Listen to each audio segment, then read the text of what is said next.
નમો દેવી યમુને, નમો દેવી યમુને, હર કૃષ્ણ મિલનાંતરાયમ, નિજનાથ માર્ગદાયિની કુમારી કામપૂરિકે કુરુ ભક્તિરાય. નમો દેવી યમુને, નમો દેવી યમુને. પ્રિય વૈષ્ણવો, જય શ્રી કૃષ્ણ. આપ સર્વેને નવવિલાસની ખૂબ ખૂબ મંગલ વધાય.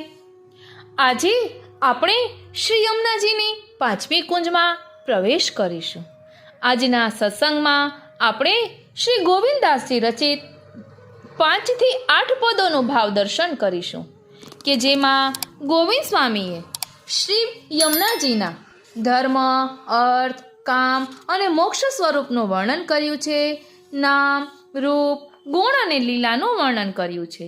તેમજ પ્રમાણ, પ્રમેય, સાધન અને ફલનું નિરૂપણ કર્યું છે. શ્રી યમુનાજીના આધિદૈવિક સ્વરૂપને ખૂબ જ સુંદર રીતે સમજનારા ગોવિંદ સ્વામીના રચિત 4 પદોનું આજે આપણે ભાવ દર્શન કરીશું. સૌપ્રથમ શ્રી યમુનાજીના ચરણારવિંદમાં વિનંતી ધરીએ કે અહીં દર્શાવેલા ભાવને અમે અમારા આત્મપટલ પર ધારણ કરી શકીએ એવી કૃપા કરો. બોલો શ્યામ સુંદર શ્રી યમને મહારાણી કી જય. પ્રિય વૈષ્ણવો, જય શ્રી કૃષ્ણ. હું મનાતુરી આપ સર્વે વૈષ્ણવોનું આજના આ અલૌકિક સત્સંગમાં હાર્દિક સ્વાગત કરું છું. ગયા સત્સંગમાં આપણે શ્રી હરિરાયજી રચિત 4 પદોનું ભાવ દર્શન કર્યું. તેમાં પણ શ્રી યમુનાજીના નામ, રૂપ, ગુણ અને લીલાનું ભાવ દર્શન કર્યું. હવે સૌપ્રથમ આપણે ગોવિંદદાસજીનો પરિચય મેળવી લઈએ, કારણ કે જેમની રચના હોય એમના વિશે જાણતા હોઈએ ને તો એમની રચના સુંદર રીતે સમજી શકાય છે. પદ 5 થી 8ના રચયિતા શ્રી ગુસાઈજીના કૃપાપાત્ર સેવક અને શ્રીનાથજીના પરમ સખા ગોવિંદ સ્વામી છે. ગોવિંદ સ્વામીનો જીવનકાળ વિક્રમ સંવત 1562 થી વિક્રમ સંવત 1642 સુધીનો, એટલે લગભગ 80 વર્ષનો મનાય છે.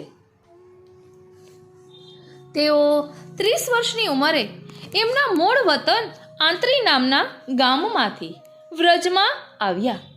શ્રી ગુસાઈજીના સેવક થયા અને કાયમ માટે શ્રી ગિરિરાજજીની તળેટીમાં આવેલી કદમખંડીમાં પર્ણકુટી બાંધીને નિવાસ કરવા લાગ્યા.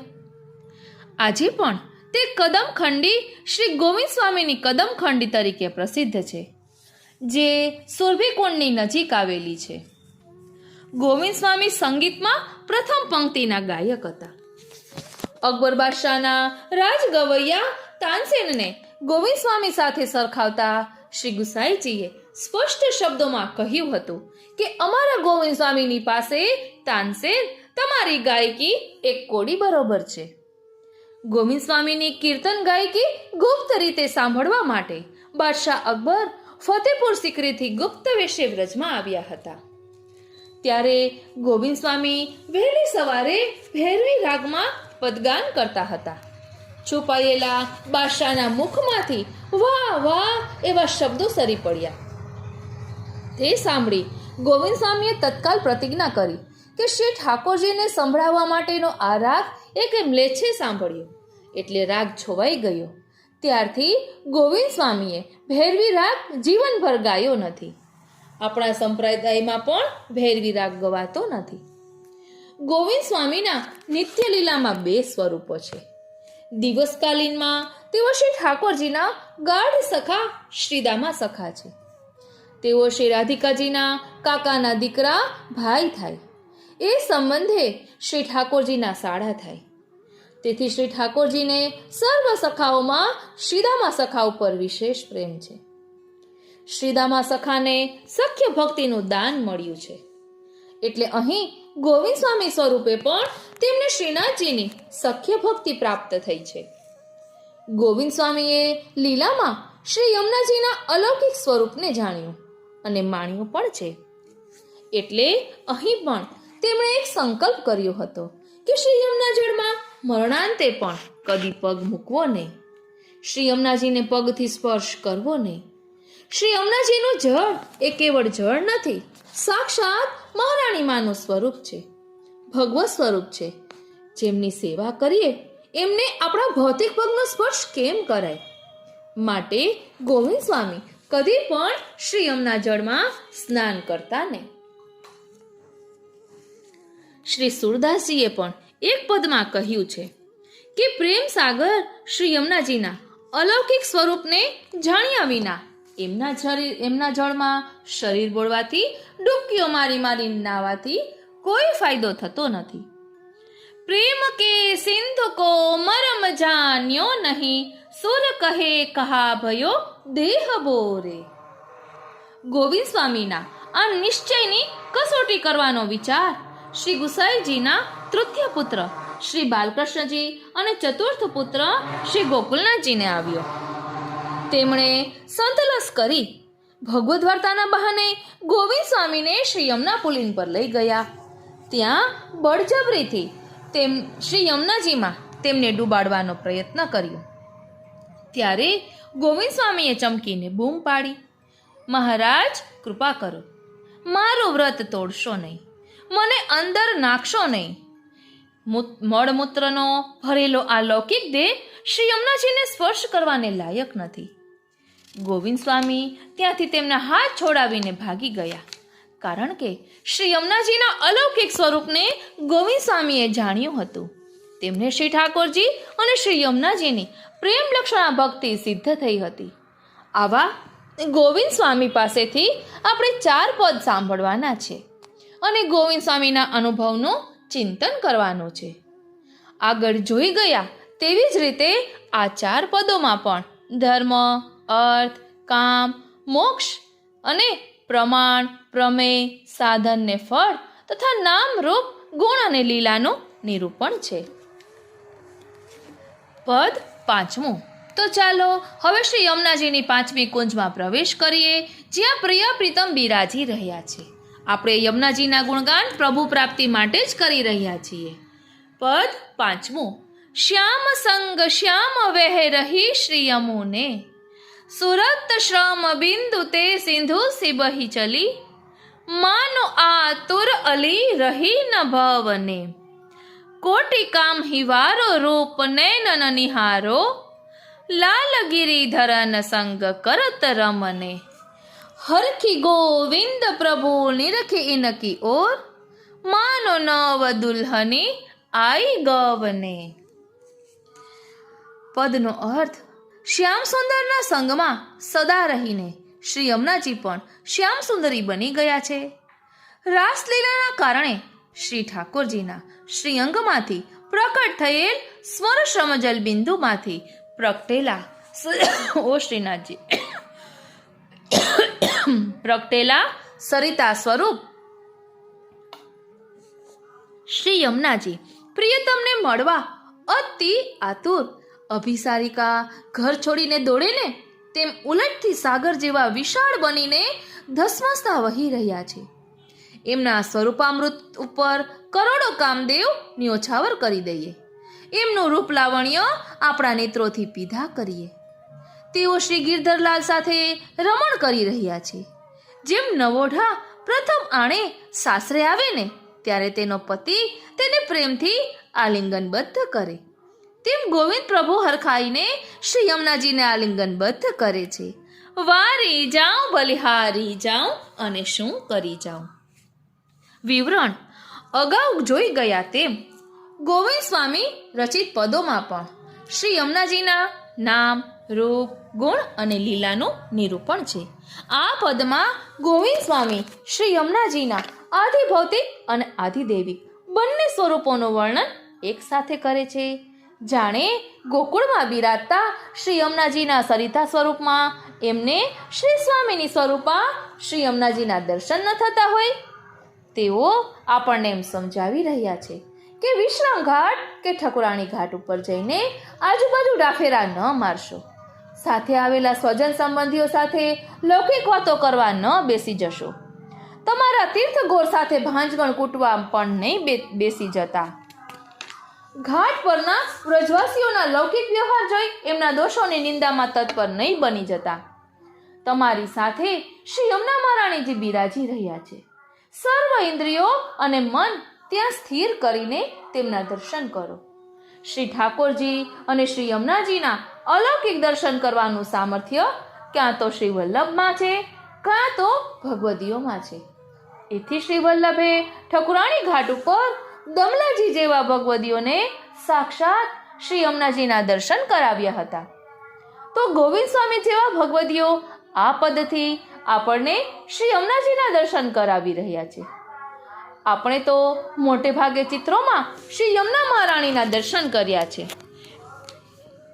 કોઈક વૈષ્ણવો વધુ સદભાગી હશે તો એમને રાત્રે સ્વપ્નમાં શ્રી યમુનાજીના દર્શન થયા હશે. બહુ ઓછા બળભાગી વૈષ્ણવો છે જેમને સાક્ષાત શ્રી યમુના મહારાણીજીના દર્શન થયા હોય. જ્યાં સુધી આપણને સાક્ષાત દર્શન થયા નથી ત્યાં સુધી આપણે મહાનુભાવ ભગવદીઓની આંખોથી જ એ દર્શન સુખ લેવાનું છે. એમણે દોરેલા ચિત્રો દ્વારા આપણા ચિત્તચક્ષુથી શ્રી યમુનાજીના દર્શન કરવાના છે. પ્રિય વૈષ્ણવો, ગોવિંદ સ્વામી સૌપ્રથમ શ્રી યમુનાજીના શ્રીઅંગનું દર્શન કરાવે છે. શ્યામ સંગ શ્યામ વહે રહી શ્રી યમુને. શ્રી યમુનાજી મેઘશ્યામ સ્વરૂપ છે. આપણે ઠકુરાણી ઘાટે શ્રી યમુના જળનું દર્શન કરીશું તો તે જળ આપણને શ્યામ વર્ણનું લાગે છે, પરંતુ કોઈ પાત્રમાં ભરીશું તો એ જળ શ્યામ નહીં લાગે, ગૌર લાગે છે. ઠકુરાણી ઘાટે શ્રી યમુના જળ શ્યામ લાગે છે. એનું કારણ એ જળ નીચે રહેલી શ્રી યમુનાજીની વાલુકા છે. શ્રી મહાપ્રભુજીએ યમુના પુલિન પરની વાલુકાનું અલૌકિક સ્વરૂપ શ્રી યમુનાષ્ટકમાં દર્શાવ્યું. સ્ફુરદ મંદરેણુત્કટામ. શ્રી યમુનાજીની વાલુકાને શ્રી ઠાકોરજીના ચરણારવિંદનો સતત સ્પર્શ થાય છે, કારણ કે શ્રી ઠાકોરજી ત્યાં સદા લીલા વિહાર કરે છે. જળ નીચે રહેલી વાલુકાને પણ શ્રી ઠાકોરજીની જળલીલા દરમિયાન શ્રી ઠાકોરજીના ચરણારવિંદનો સ્પર્શ થાય છે. રામ અવતારમાં શિલાને શ્રી રામચંદ્રજીના ચરણારવિંદનો સ્પર્શ થતા તે શિલા ફરી અહલ્યા બની ગઈ હતી. શ્રી ઠાકોરજીના ચરણારવિંદમાં જળને ચેતન બનાવવાનું સામર્થ્ય તો છે જ, પણ આધિભૌતિકને આધિદૈવિક બનાવવાનું અલૌકિક સામર્થ્ય પણ છે. એટલે જ શ્રી યમુનાજીના વાલુકા મેઘશ્યામ વર્ણના તો બન્યા છે, પરંતુ સાથે સાથે ભગવ સ્વરૂપ બની ગયા. એ વાલુકાના કણકણમાં શ્રી ઠાકોરજી બિરાજમાન છે. શ્રી યમુનાજીએ વિચાર કર્યો કે શ્રી ઠાકોરજીને શ્યામ વર્ણ અતિ પ્રિય છે, કારણ કે શ્યામ વર્ણ અલૌકિક શૃંગાર રસનો વર્ણ છે. તેથી શ્રી યમુનાજીએ પણ શ્રી ઠાકોરજીના સંગમાં પોતાનો ગૌરવર્ણ છોડી શ્યામ વર્ણ અંગીકાર કરી લીધો. જે પ્રિયતમને પ્રિય હોય તે પોતાને પ્રિય કરવું એ પ્રેમીનું લક્ષણ છે. આથી ગોવિંદ સ્વામીએ કહ્યું કે શ્યામ સુંદર શ્રી ઠાકોરજીના સંગમાં શ્રી યમુનાજી પણ શ્યામ સુંદરી બની ગયા. લૌકિકમાં દીકરો જન્મે એટલે કુટુંબના અનુભવી વડીલો બાળકનું મોઢું જોઈને તે કોના જેવો છે તે નક્કી કરે.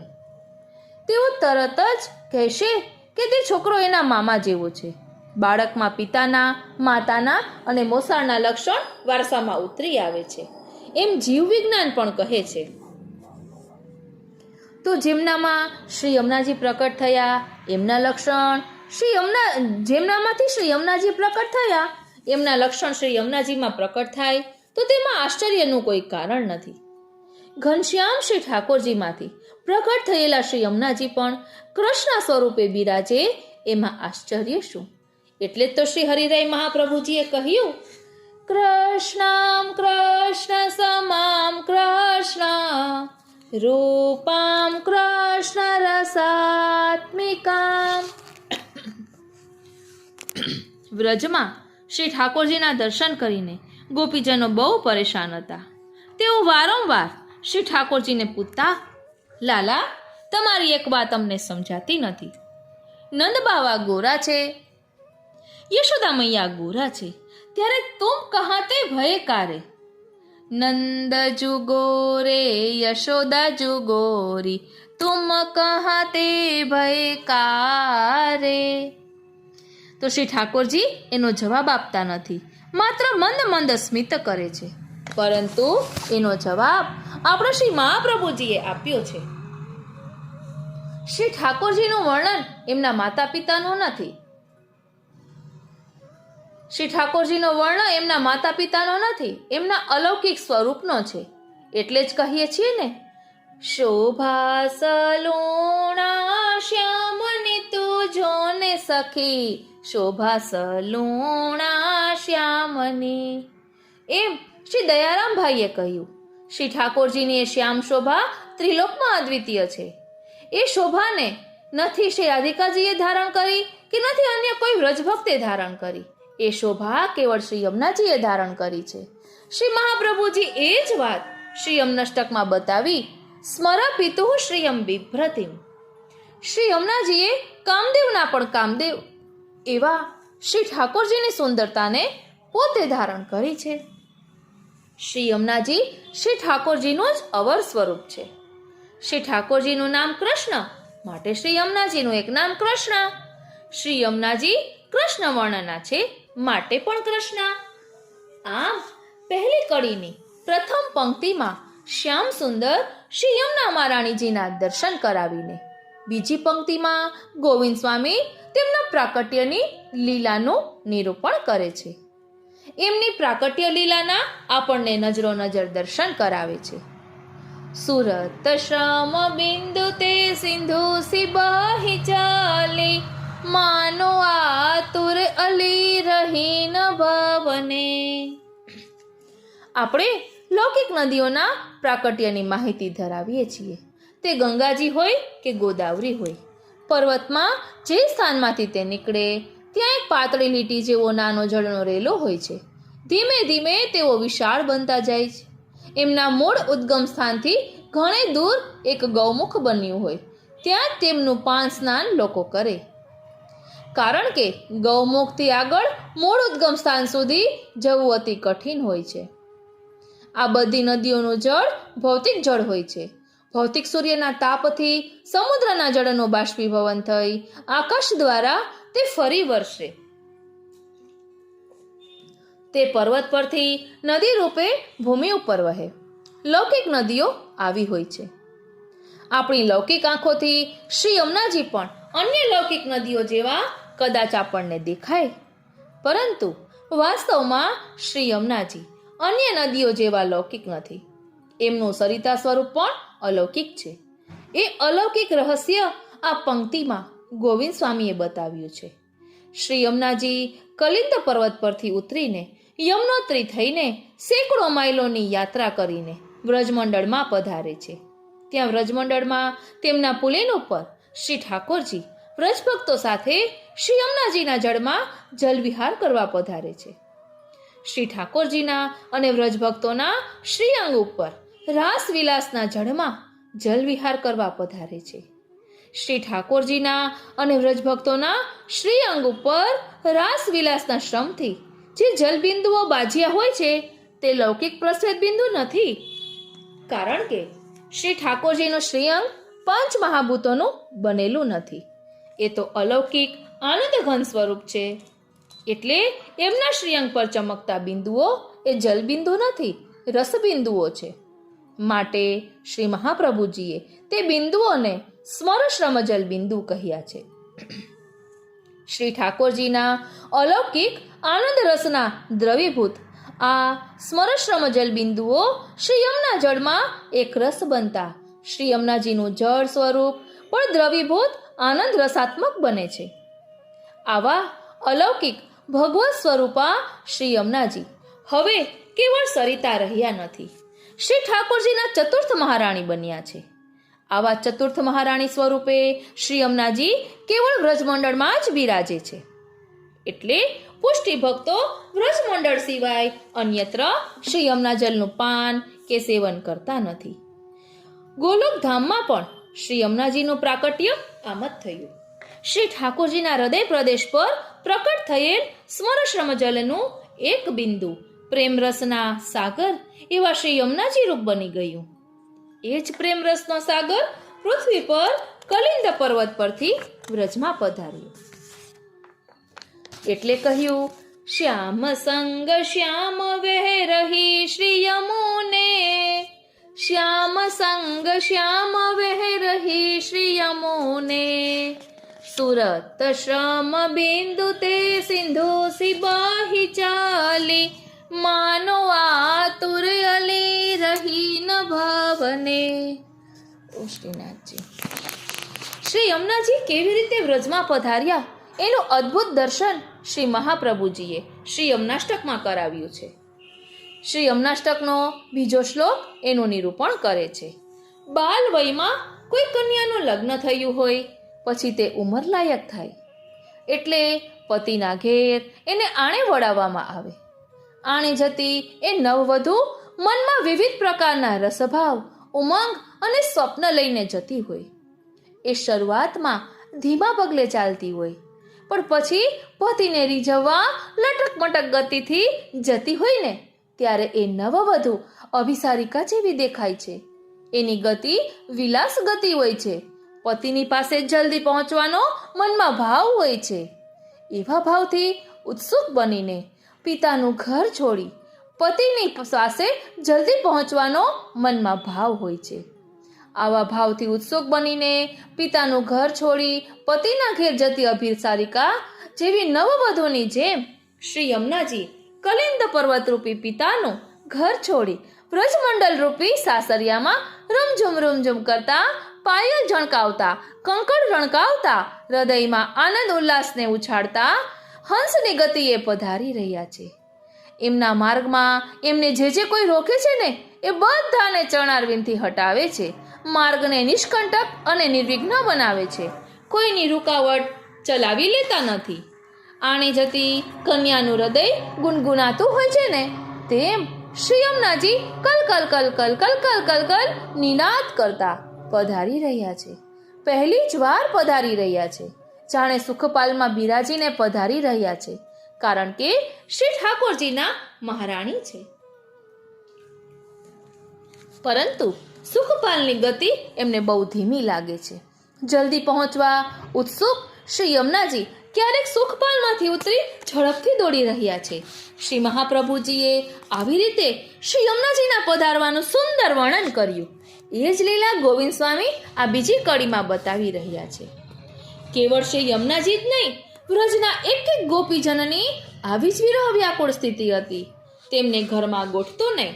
ઘર છોડીને ગોકુળ ભાગી જવાનું મન થતું. શ્રી ઠાકોરજીમાં તેમનું મન આસક્ત બની ગયું હતું. સવારના પોરમાં જાગતાની સાથે જળ ભરવા કે દહીં વેચવાને બહાને સાસુને ભોળવી નીકળી પડતા. ગોકુળના બધા રસ્તા નંદભવન પાસે ભેગા થયા. બધા ગોપીઓ નંદભવન પાસે વહેલી સવારે પહોંચી હલ્લો મચાવે. મૈયા, ઓ મૈયા એમ કરીને બૂમો પાડે. યશોદામાં પ્રેમથી છણકો કરી કહે, અત્યારના પહોરમાં કઈ કામધંધો નથી, કેમ આવ્યા છો? તો ગોપીજનો કહે, પ્યારે મોહન દેહો જગાઈ. માં રસ્તામાં સાથે ઘણી સહેલીઓ હતી, પણ એ બધીને પાછળ રાખી હું એક દોડતી આવી છું. આઈ હું ધાઈ થંભાઈ સાથકો. તમારા લાલાના દર્શન કરાવી દો ને. આનું નામ સ્વરૂપની આસક્તિ. રાસમાં ગોપીજનોને શ્રી ઠાકોરજીમાં અત્યંત આસક્તિ થઈ. શ્રી ઠાકોરજી અંતર ધ્યાન થયા ત્યારે ગોપીજનોને એવો વિચાર ન આવ્યો કે કંઈ નહીં, આજે દર્શન નથી થતા તો ચાલો ઘેર પાછા, કાલે થશે. શ્રી ઠાકોરજી ક્યાં જતા રહેવાના છે? ના, એ તો અંધારી રાતે જ પ્રભુને શોધવા નીકળ્યા. હે પ્રભુ, આપ ક્યાં છો? ક્યાં છો? હા રમણ પ્રેષ, ક્વાસી ક્વાસી એમ બૂમો પાડી શોધવા લાગ્યા. આપણને શ્રી ઠાકોરજીમાં આસક્તિ થઈ જ નથી એટલે હૃદયમાં શીતળતા છે. ઉત્કટતા ભાવ થયો જ નથી એટલે આપણે શ્રી ઠાકોરજી વિના રહી શકીએ છીએ. અહીં ગોવિંદ સ્વામી સમજાવે છે કે શ્રી યમુનાજી એટલા તાપભાવવાળા આતુર બન્યા છે કે શ્રી ઠાકોરજી વિના એમના ભવનમાં એકલા રહી શકતા નથી. એટલે તે જ ગતિથી પ્રેમનો ઘોઘવાટ કરતા સાગર બની શ્રી ઠાકોરજી તરફ દોડી રહ્યા છે. આવી રીતે પધારી રહેલા શ્રી યમુનાજીના સ્વરૂપનું દર્શન હવે ગોવિંદ સ્વામી કરાવે છે. એટલે કહે છે, કોટિકા મહિવારો રૂપ નયન નિહારો, લાલ ગિરિધરન સંગ કરત રામને.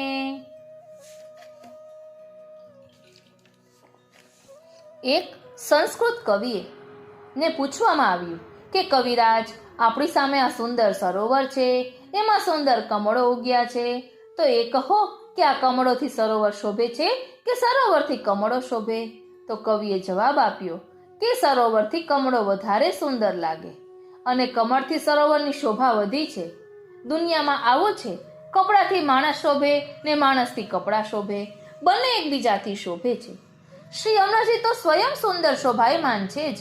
પાછા તો કામદેવના પણ કામદેવ એવા શ્રી ઠાકોરજીના સંગમાં બિરાજ્યા છે. વ્રજમંડળમાં એક નિકુંજમાં શ્રી ઠાકોરજી અને શ્રી યમુનાજીનું યુગલ સાથે બિરાજ્યું છે. એમના દર્શન કરીને ગોવિંદ સ્વામી કહે છે કે શ્રી યમુનાજીની સુંદરતાનું વર્ણન શબ્દોમાં કરવું અશક્ય છે. દુનિયામાં સુંદરમાં સુંદર કોણ? તો એના જવાબમાં પુરાણોએ કહ્યું કે કામદેવ સૌથી રૂપાળા છે. એ કામદેવને મહાદેવજીએ બાળીને ભસ્મ કરી દીધા, પણ પછી તેમના પર દયા કરી એમને ભાવ સ્વરૂપે જીવતા રાખ્યા. એમને અંગ રહ્યો નહીં, આત્મા રહ્યો, તેથી તેઓ અનંગ કહેવાયા. આવા કરોડો કામદેવોને જેમના ઉપર ન્યોછાવર કરી દેવાય ને, એવું સ્વરૂપ શ્રી યમુનાજીનું છે, એવું રૂપ શ્રી યમુનાજીનું છે. દુનિયામાં બે વસ્તુ એવી છે જેને શબ્દમાં કદી પણ પૂરેપૂરી સમજાવી શકાતી નથી. તે છે રૂપ અને સ્વાદ. સ્વાદ જીભ વડે અને રૂપ આંખ વડે સમજી અને માણી શકાય, શબ્દોથી સમજી કે માણી શકાતા નથી. માટે ગોવિંદ સ્વામીએ કહ્યું કે શ્રી યમુના મહારાણીનું રૂપ એવું લાગે છે કે જાણે કરોડો કામદેવો એમની પાસે ઝાંખા પડી જાય. એમના રૂપને આંખોથી નિરખીને એ રૂપ ઉપર કરોડો કામદેવોને ઓવારી નાખવાનું મન થાય છે.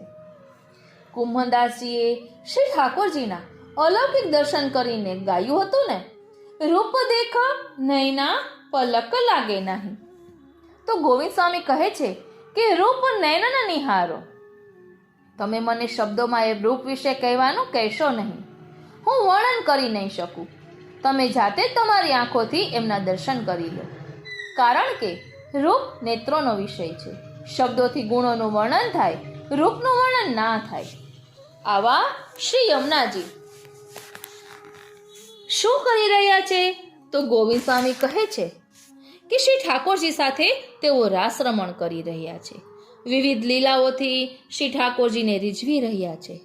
આપણને પ્રશ્ન થશે કે અહીં ગોવિંદ સ્વામીએ શ્રી ઠાકોરજી માટે લાલ ગિરિધરન એવું નામ કેમ વાપર્યું? એનું રહસ્ય એ છે કે શ્રી ઠાકોરજીએ ગિરિ ગોવર્ધન ધારણ કરી સકલ વ્રજવાસીઓના 7 પ્રકારના અન્યાશ્રયો દૂર કર્યા હતા. શ્રી ઠાકોરજી શુદ્ધ પુષ્ટિ પુરુષોત્તમ છે. એમની સાથે લીલા વિલાસનું સૌભાગ્ય શ્રી યમુનાજીને અને વ્રજભક્તોને પ્રાપ્ત થયું છે. હરખી ગોવિંદ પ્રભુ નિરખીન કિયોર, માનો નવ દુલ્હને આઈ ગવને. એટલે ગોવિંદ સ્વામી કહે છે કે શ્રી યમુનાજી શ્રી ઠાકોરજીના નિકુંજમાં પહેલી વાર પધાર્યા, ત્યારે શ્રી યમુનાજીના દર્શન કરીને શ્રી ઠાકોરજી એટલા બધા હરખાઈ ગયા કે શ્રી યમુનાજીને અત્યંત સ્નેહથી પોતાના હૃદય સાથે ચાંપી દીધા. બંને સ્વરૂપો આલિંગનબદ્ધ થઈ ગયા. ઓ શ્રીનાથજી, વારી જાઉં બલિહારી જાઉં અને શું કરી જાઉં. પહેલા આણે આવેલી નવવધુની જેમ લજવાતા શરમાતા શ્રી યમુનાજી શ્રી ઠાકોરજીના વિશાળ બાહુઓમાં લપેટાઈ ગયા, એકરૂપ બની ગયા.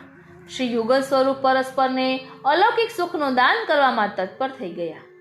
આવા અલૌકિક ભગવત પ્રિયા શ્રી યમુના મહારાણીજી આપણને અલૌકિક માતા રૂપે પ્રાપ્ત થયા છે. આપણને એક પ્રશ્ન થશે કે ગોવિંદ સ્વામીએ ભલે રૂપનું વર્ણન કર્યું, પણ શ્રી યમુનાજીના શ્રૃંગારનું વર્ણન કર્યું હોત તો એ શ્રૃંગારનું વર્ણન સાંભળી એ પ્રકારના સ્વરૂપનું ચિંતન કરી શકાય ને? તો ગોવિંદ સ્વામી જેવા મહાનુભાવ ભગવદ્ગીતાની વાણી બહુ જ રહસ્યમય હોય છે. લૌકિક કવિ માટે પણ કહેવાયું છે, જ્યાં ન પહોંચે રવિ ત્યાં પહોંચે કવિ. તો પછી આ ભગવદીઓ તો એથી અલૌકિક કવિઓ છે. ગોવિંદ સ્વામીએ ગૂઢ રીતે શ્રી યમુનાજીના શ્રૃંગારનું વર્ણન છેલ્લી પંક્તિમાં કરી દીધું. તેમણે કહ્યું કે પ્રથમ આણે આવેલા શ્રી યમુનાજી નવવધુ છે. એનો અર્થ એ થયો કે શ્રી યમુનાજીએ નવવધુના 16 શ્રૃંગાર અને 16 આભૂષણ ધારણ કર્યા છે. ચરણારવિંદમાં અડતો લગાવ્યો છે. અણવટ, વિછિયા, પાયલ, જેહર, નુપુર એ બધા ચરણારવિંદના શ્રૃંગાર છે. કટી પર કટી મેખલા છે. શ્રીહસ્તમાં વીંટીઓ, કંકણ, કડા, બાજુબંધ, ચૂડીઓ છે. શ્રી કંઠમાં વિવિધ રત્નોના હાર અને સોના મોતીની માળાઓ છે. કર્ણમાં મોટા મોટા કુંડળ છે. શિર પર શિરપેચ અને ડાબી બાજુ શિરફૂલ ધર્યા છે. નાસિકામાં નકવેસર છે. લાંબી વેણી છે. નવોઢા કન્યાના જેવા લાલ જરીના વસ્ત્રો છે. આમ પરોક્ષ રૂપે ગોવિંદ સ્વામીએ શ્રી યમુનાજીના વસ્ત્ર આભૂષણોનું વર્ણન પણ કર્યું છે. આપણે આ પદ ગાતા ગાતા શ્રી યમુનાજીના આ સ્વરૂપનું મનમાં ચિંતન કરતા કરતા શ્રી યમુનાજીના આ સ્વરૂપને હૃદયમાં પધરાવીએ.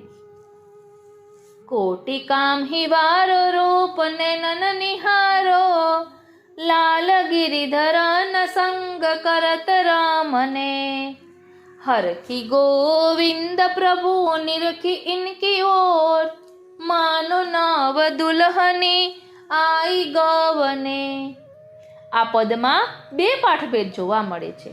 એક પાઠ છે હરખી ગોવિંદ પ્રભુ નિરખી નકી, હરખી ગોવિંદ પ્રભુ લેત ભરી અંક મેં. તો બીજો પાઠ છે હરખી ગોવિંદ પ્રભુ નિરખી નકી ઓર. આમાં પહેલો પાઠ વધારે યથાર્થ જણાય છે, કારણ કે શ્રી યમુનાજીના દર્શનથી શ્રી ઠાકોરજીને એટલો આનંદ થાય છે કે સંયમના બધા બંધ છૂટી જાય છે અને શ્રી ઠાકોરજી શ્રી યમુનાજીને પોતાના આલિંગનમાં સમાવી લે છે. બીજો પાઠ વિચારવા જેવો તો છે જ.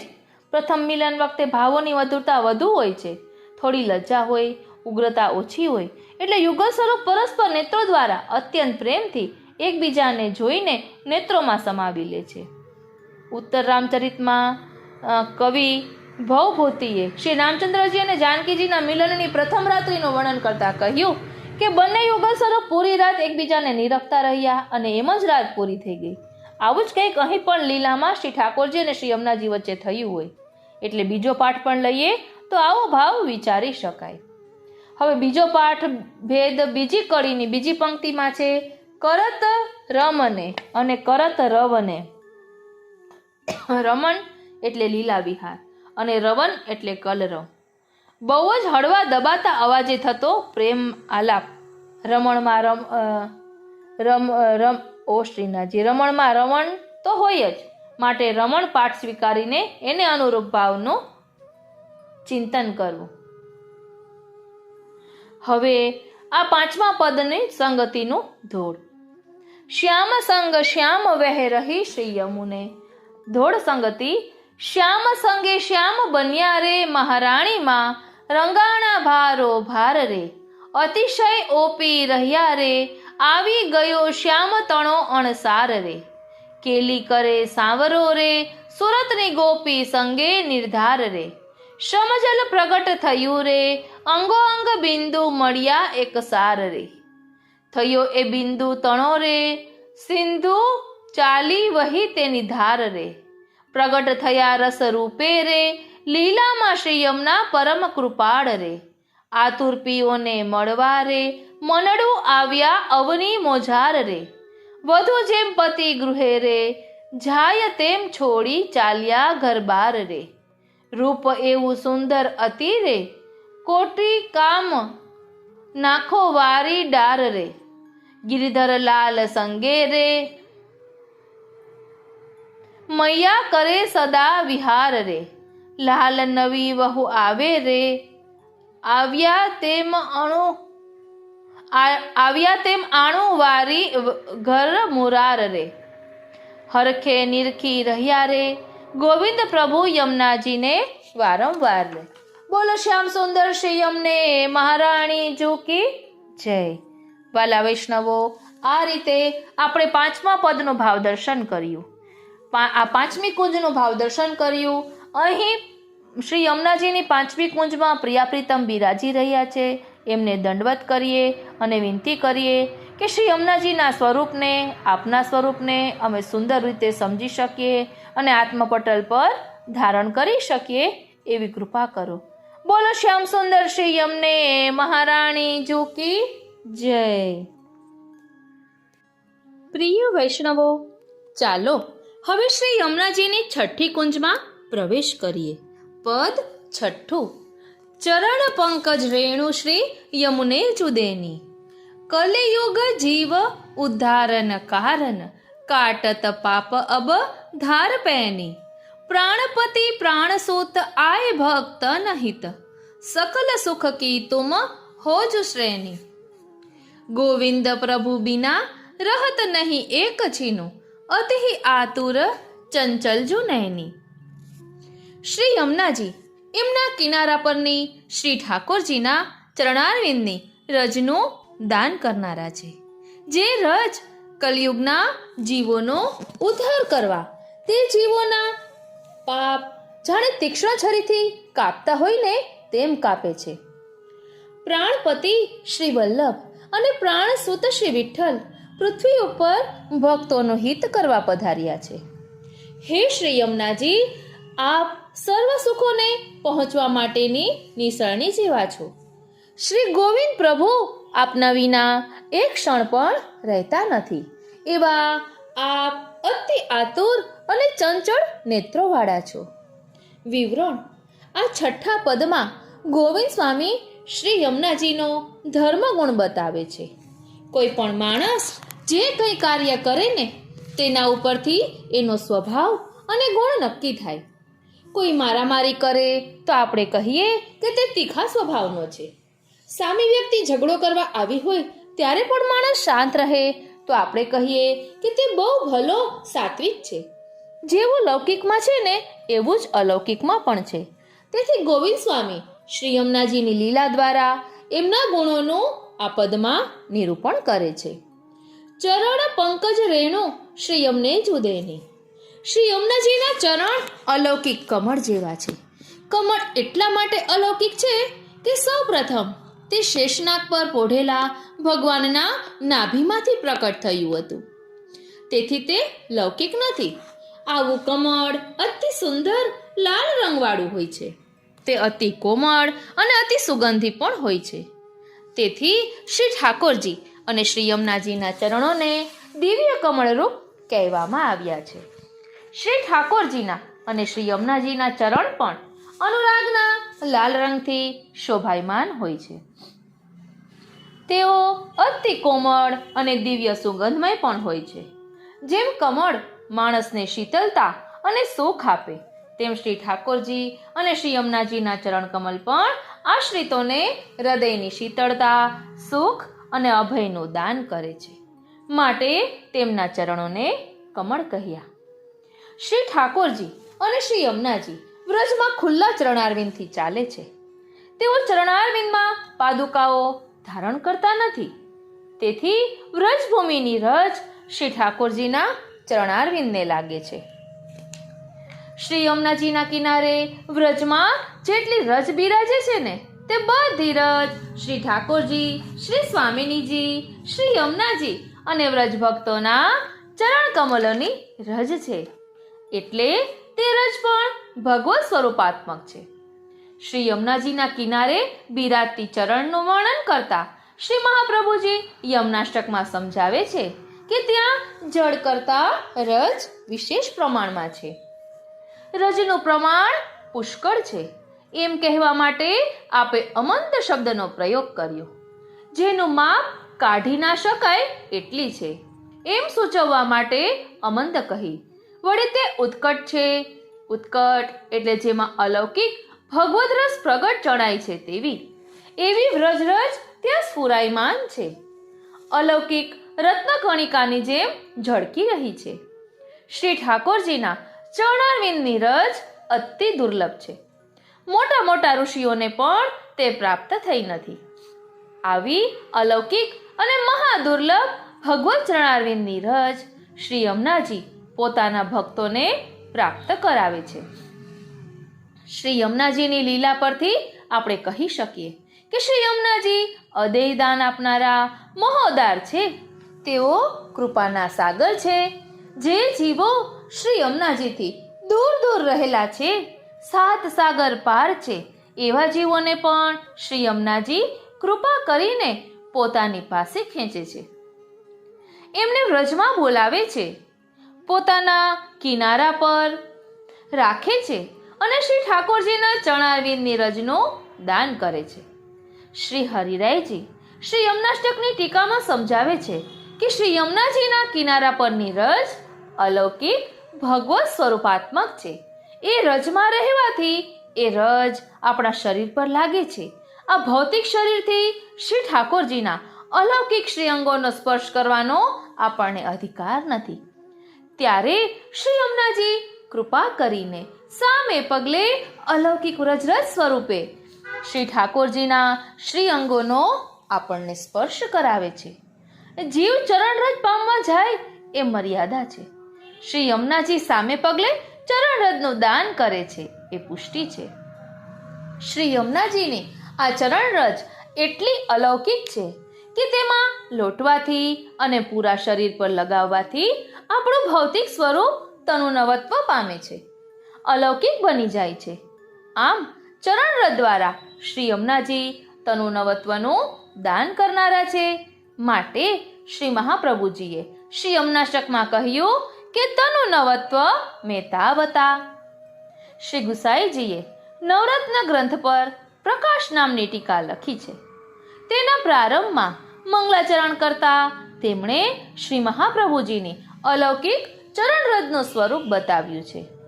તે શ્લોકનો આપણે રોજ મંગલાચરણના પહેલા શ્લોક તરીકે પાઠ પણ કરીએ છીએ. ચિંતા સંતાન હંતારો.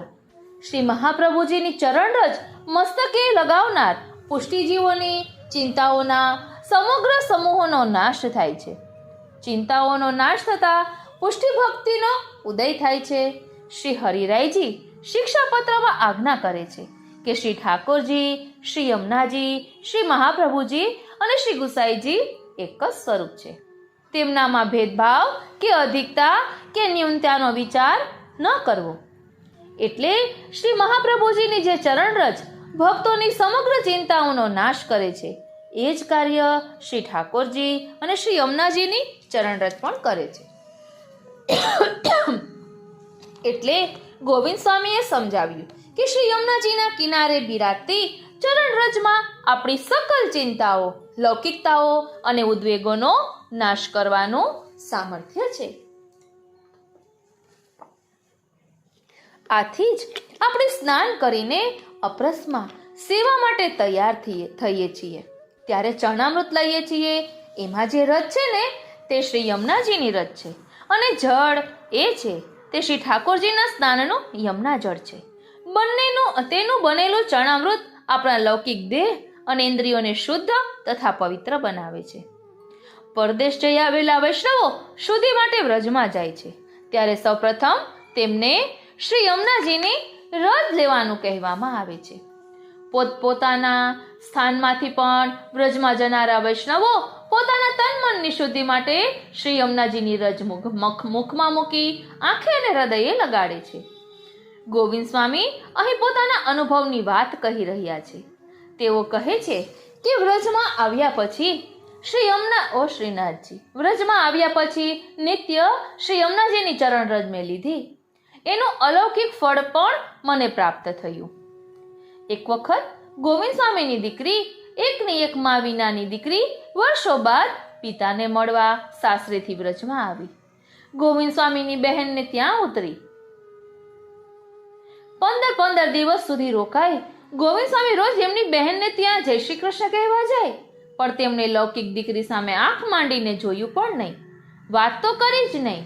એમના બહેન એક દિવસ કહ્યું, ભાઈ તમારી દીકરી આવી છે, મા વિનાની છે, એની સાથે અડધી ઘડી બેસો તો ખરા. ગોવિંદ સ્વામીએ કહ્યું, બહેન, મન તો એક હતું, એ તો શ્રી ઠાકોરજી ચોરી ગયા છે. હવે આની સાથે વાત કરવા બીજું મન ક્યાંથી લાવવું? મનની શ્રી ઠાકોરજીમાં આવી આસક્તિ થવી એ વ્રજરજનો જ પ્રતાપ છે. કૃષ્ણ અવતારમાં ઉદ્ધવજી વ્રજમાં આવ્યા ત્યારે ગોપીજનોએ પણ તેમને આવો જ જવાબ આપ્યો કે હે ઉદ્ધવ, તમે તપ કરવા, વ્રત કરવા, જપ કરવાનું કહો છો, એ બધું કરવા માટે મન જોઈએ. મન વિના એ બધું થાય નહીં. હવે અમારી પાસે એ બધું કરવા 10-20 મન તો છે નહીં, એક જ મન હતું. એ તો અમે તમારા સખા ચોરીને તેમની સાથે મથુરા લઈ ગયા છે.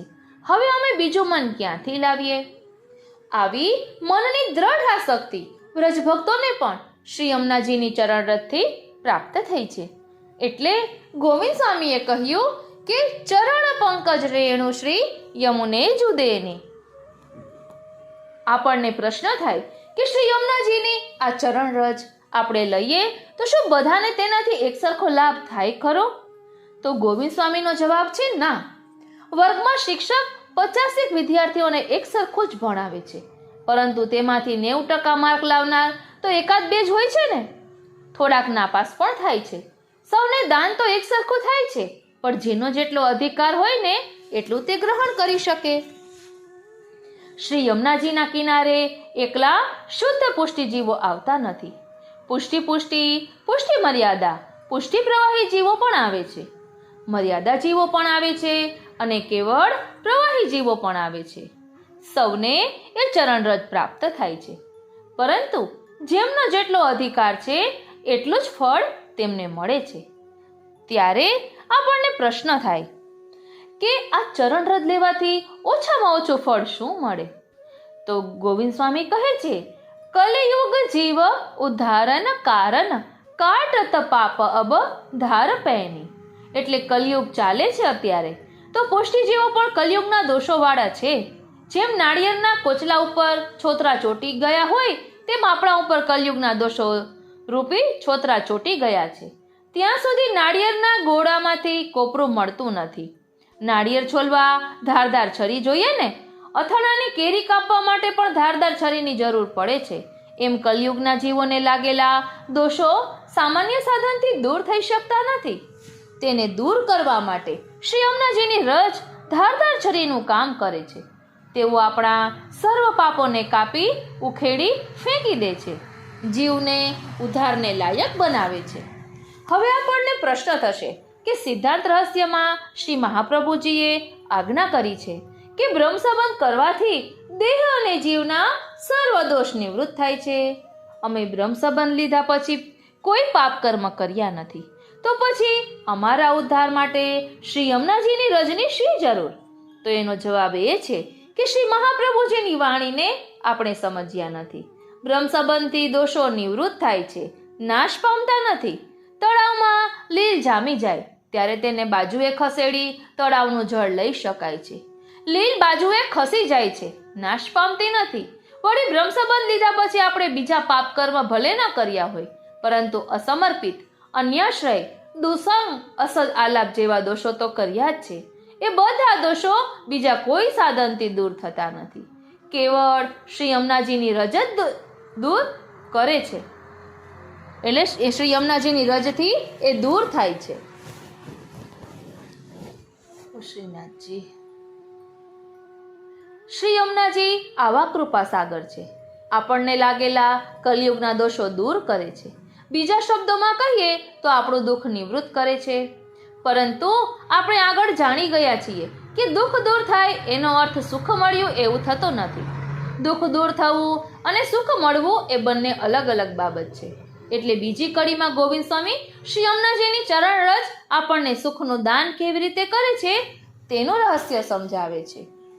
ચરણ પંકજ રેણુ શ્રી યમુને જુદેની, ચરણ પંકજ રેણુ શ્રી યમુને જુદેની, કલિયુગ જીવ ઉદ્ધારણ કારણ કાટત પાપ અબધાર પેની, પ્રાણપતિ પ્રાણ સૂત આય ભક્ત हित सकल सुख की तुम हो निशेनी। गोविंद प्रभु बीना रहत नहीं एक छीनो अति आतुर चंचल जुनैनी। એટલે ગોવિંદ સ્વામી કહે છે કે પ્રાણપતિ પ્રાણસુત આએ ભક્ત નહિત સકલ સુખ કી તુમ હો નિશેની। એટલે ગોલોકમાંથી પ્રાણપતિ શ્રી વલ્લભ અને પ્રાણસુત શ્રી ગુસાઈજી પુષ્ટિજીવોના કલ્યાણ માટે પૃથ્વી ઉપર પધાર્યા છે। શ્રી મહાપ્રભુજીને પ્રાણપતિ કહ્યા કારણ કે પ્રાણ એટલે શ્રી ઠાકોરજી, એમના પતિ શ્રી મહાપ્રભુજી, અને શ્રી ઠાકોરજીએ શ્રી મહાપ્રભુજીને આજ્ઞા કરી હતી કે મારે તમારે ત્યાં પુત્ર બનીને પ્રકટ થવું, માટે તમે લગ્ન કરો। તેથી શ્રી મહાપ્રભુજી એ લગ્ન કર્યું, તેમને ત્યાં શ્રી ગુસાઈજી પ્રકટ થયા। એટલે શ્રી ઠાકોરજી પુત્ર બનીને પ્રકટ થયા, માટે શ્રી ગુસાઈજીને પ્રાણસુત કહ્યા। શ્રી મહાપ્રભુજી અને શ્રી ગુસાઈજી પુષ્ટિજીવોનો ઉદ્ધાર કરવા હાલના સમયમાં પ્રકટ થયા। એ જ રીતે શ્રી યમુનાજી નિત્ય લીલામાંથી વિખૂટા પડેલા જીવોનો ઉદ્ધાર કરવા સારસ્વત કલ્પમાં પૃથ્વી પર પધાર્યા।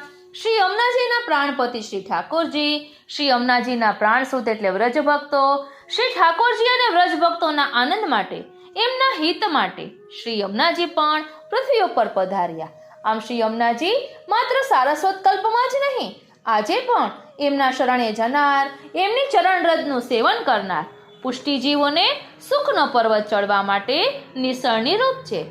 જેમ પગથિયા ચડીને માણસો ગિરનાર પર્વતની ટોચે પહોંચે, તેમ શ્રી યમુનાજીની કૃપાથી પગથિયા ચડીને પુષ્ટિજીવો શ્રી ઠાકોરજી અને એમની અલૌકિક લીલાના સકલ સુખને પ્રાપ્ત કરે છે।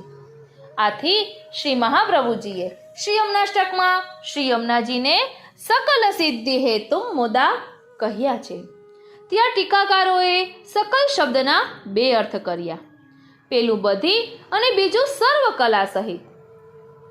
શ્રી ઠાકોરજીથી વિશેષ કોઈ સુખ ક્યાંય નથી, આવું શ્રી ઠાકોરજી રૂપી પૂર્ણ સુખ આપનારા શ્રી યમુનાજી છે। જેની પાસે જેટલું ધન હોય એટલું તે બીજાને આપી શકે। શ્રી યમુનાજીએ શ્રી ઠાકોરજીને સ્નેહ અને સેવાથી વશ કર્યા છે। શ્રી ઠાકોરજી એમના પ્રિયતમ છે, પરંતુ શ્રી યમુનાજીનો સ્નેહ સ્વાર્થી નથી। શ્રી ઠાકોરજીને પોતાને વશ રાખી પોતે જ સર્વ સુખ ભોગવે એવા સ્વભાવના નથી, માટે તેઓ પોતાના ભક્તોને શ્રી ઠાકોરજી રૂપી ચરમ અને પરમ સુખનું દાન કરે છે। ગોવિંદ પ્રભુ બીના રહત નહીં એક છીનું અતિ આતુર ચંચલ જુનૈની। એટલે ગોવિંદ સ્વામી કહે છે કે આવા શ્રી યમુનાજી વિના શ્રી ઠાકોરજી એક ક્ષણ પણ રહી શકતા નથી। શ્રી યમુનાજી નિત્ય સંયોગનું સ્વરૂપ છે। શ્રી યમુનાજીને ક્યારેય શ્રી ઠાકોરજીના વિપ્રયોગનો અનુભવ નથી। માણસના હૃદયનો ગુપ્ત ભાવ એની આંખો દ્વારા પ્રકટ થાય છે। શ્રી યમુનાજીના ચંચળ આતુર નેત્રોના દર્શન કરતા આપણને સ્પષ્ટ પ્રતીતિ થાય છે કે શ્રી યમુનાજીના હૃદયમાં પોતાના ભક્તોનો ઉદ્ધાર કરવાનો ભાવ ઉછળી રહ્યો છે। ગોવિંદ સ્વામીએ શ્રી યમુનાજીના નેત્રોને બે વિશેષણ આપ્યા। એ નેત્રો અતિ આતુર એટલે કે અતિ અધીર છે। પોતાના જીવોને પ્રભુની સન્મુખ લઈ જવાની એમાં અત્યંત આતુરતા છે। વળી નેત્રો ચંચળ છે। હૃદયનો આનંદ નેત્રોમાં આવી જાય ને ત્યારે નેત્રો ચંચળ બને। શ્રી યમુનાજી આનંદનું સ્વરૂપ છે।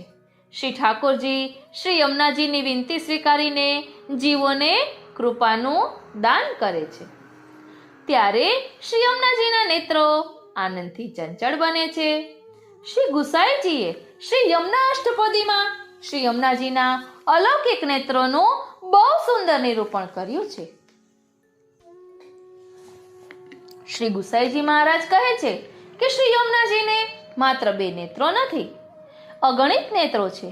એમના જળમાં જેટલા કમળ ખીલ્યા છે ને એ સર્વ શ્રી યમુનાજીના નેત્રો છે। દિવસે લાલ નેત્રો છે, રાત્રે શ્વેત નેત્રો છે। એ નેત્રોથી તેઓ શ્રી ઠાકોરજીને રીઝવી રહ્યા છે। વેણુગીતમાં હરણીઓએ એમના સુંદર નેત્રોથી પ્રભુની પૂજા કરી, એમ શ્રી યમુનાજી તેમના નેત્રોથી શ્રી ઠાકોરજીને પ્રસન્ન કરે છે. આવા શ્રી યમુનાજી આપણને તેમના ચરણ કમલની રજનું દાન કરનારા છે.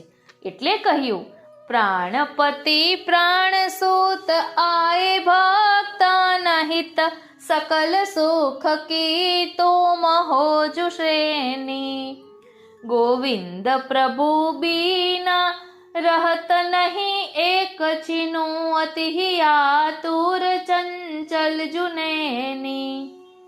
આ પદમાં એક પાઠભેદ છે. બીજી કડીની પ્રથમ પંક્તિમાં એક પાઠ પ્રમાણે સકલ સુખ કી તુમ હો નિસૈની, તો બીજો પાઠ છે સકલ સુખ કી તુમ હો જુશ્રેની. એકમાં નિસેની છે, બીજામાં શ્રેણી છે. નિસેની પાઠ લઈએ તો એવો અર્થ થાય કે શ્રી યમુનાજી નિસરણી રૂપ બનીને અલૌકિક સુખના શિખર સુધી પહોંચાડે. શ્રેણી પાઠ લઈએ તો એવો અર્થ થાય કે શ્રી યમુનાજી ભૂતકાળમાં જ નહીં પરંતુ પરંપરાથી સારા સદકલ્પથી લઈને આજ સુધી ભક્તોને સકલ સુખ આપનારા છે. એમનો એ ગુણધર્મ ભવિષ્યમાં પણ યથાવત રહેવાનો છે. કેટલાક પુસ્તકોમાં આ પદની ક્રમ સંખ્યામાં પણ ફેર છે. તેથી ત્યાં આ પદની ક્રમ સંખ્યા 8ની છે. આ પદમાં શ્રી યમુનાજીના મનોહર રૂપનું નિરૂપણ કરતા એમના પ્રમેય સ્વરૂપનું દર્શન કરાવવામાં આવ્યું છે. શ્રી યમુનાજી ભક્તોનો અર્થ પુરુષાર્થ છે એમ અહીં સમજાવ્યું છે. હવે છઠ્ઠા પદની સંગતિ.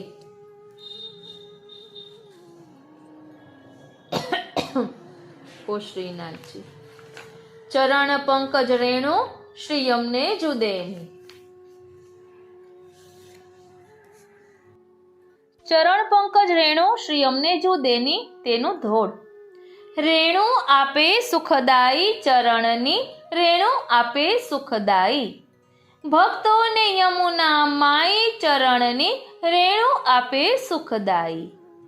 ઉદ્ધાર કરવા કલયુગના જીવનો પધાર્યા ભૂતલ માહી, ચરણની રેણુ આપે સુખદાયી. રેણુ રૂપી ધારદાર છુરીથી કાપી નાખે કસાઈ, ચરણની રેણુ સુખદાયી.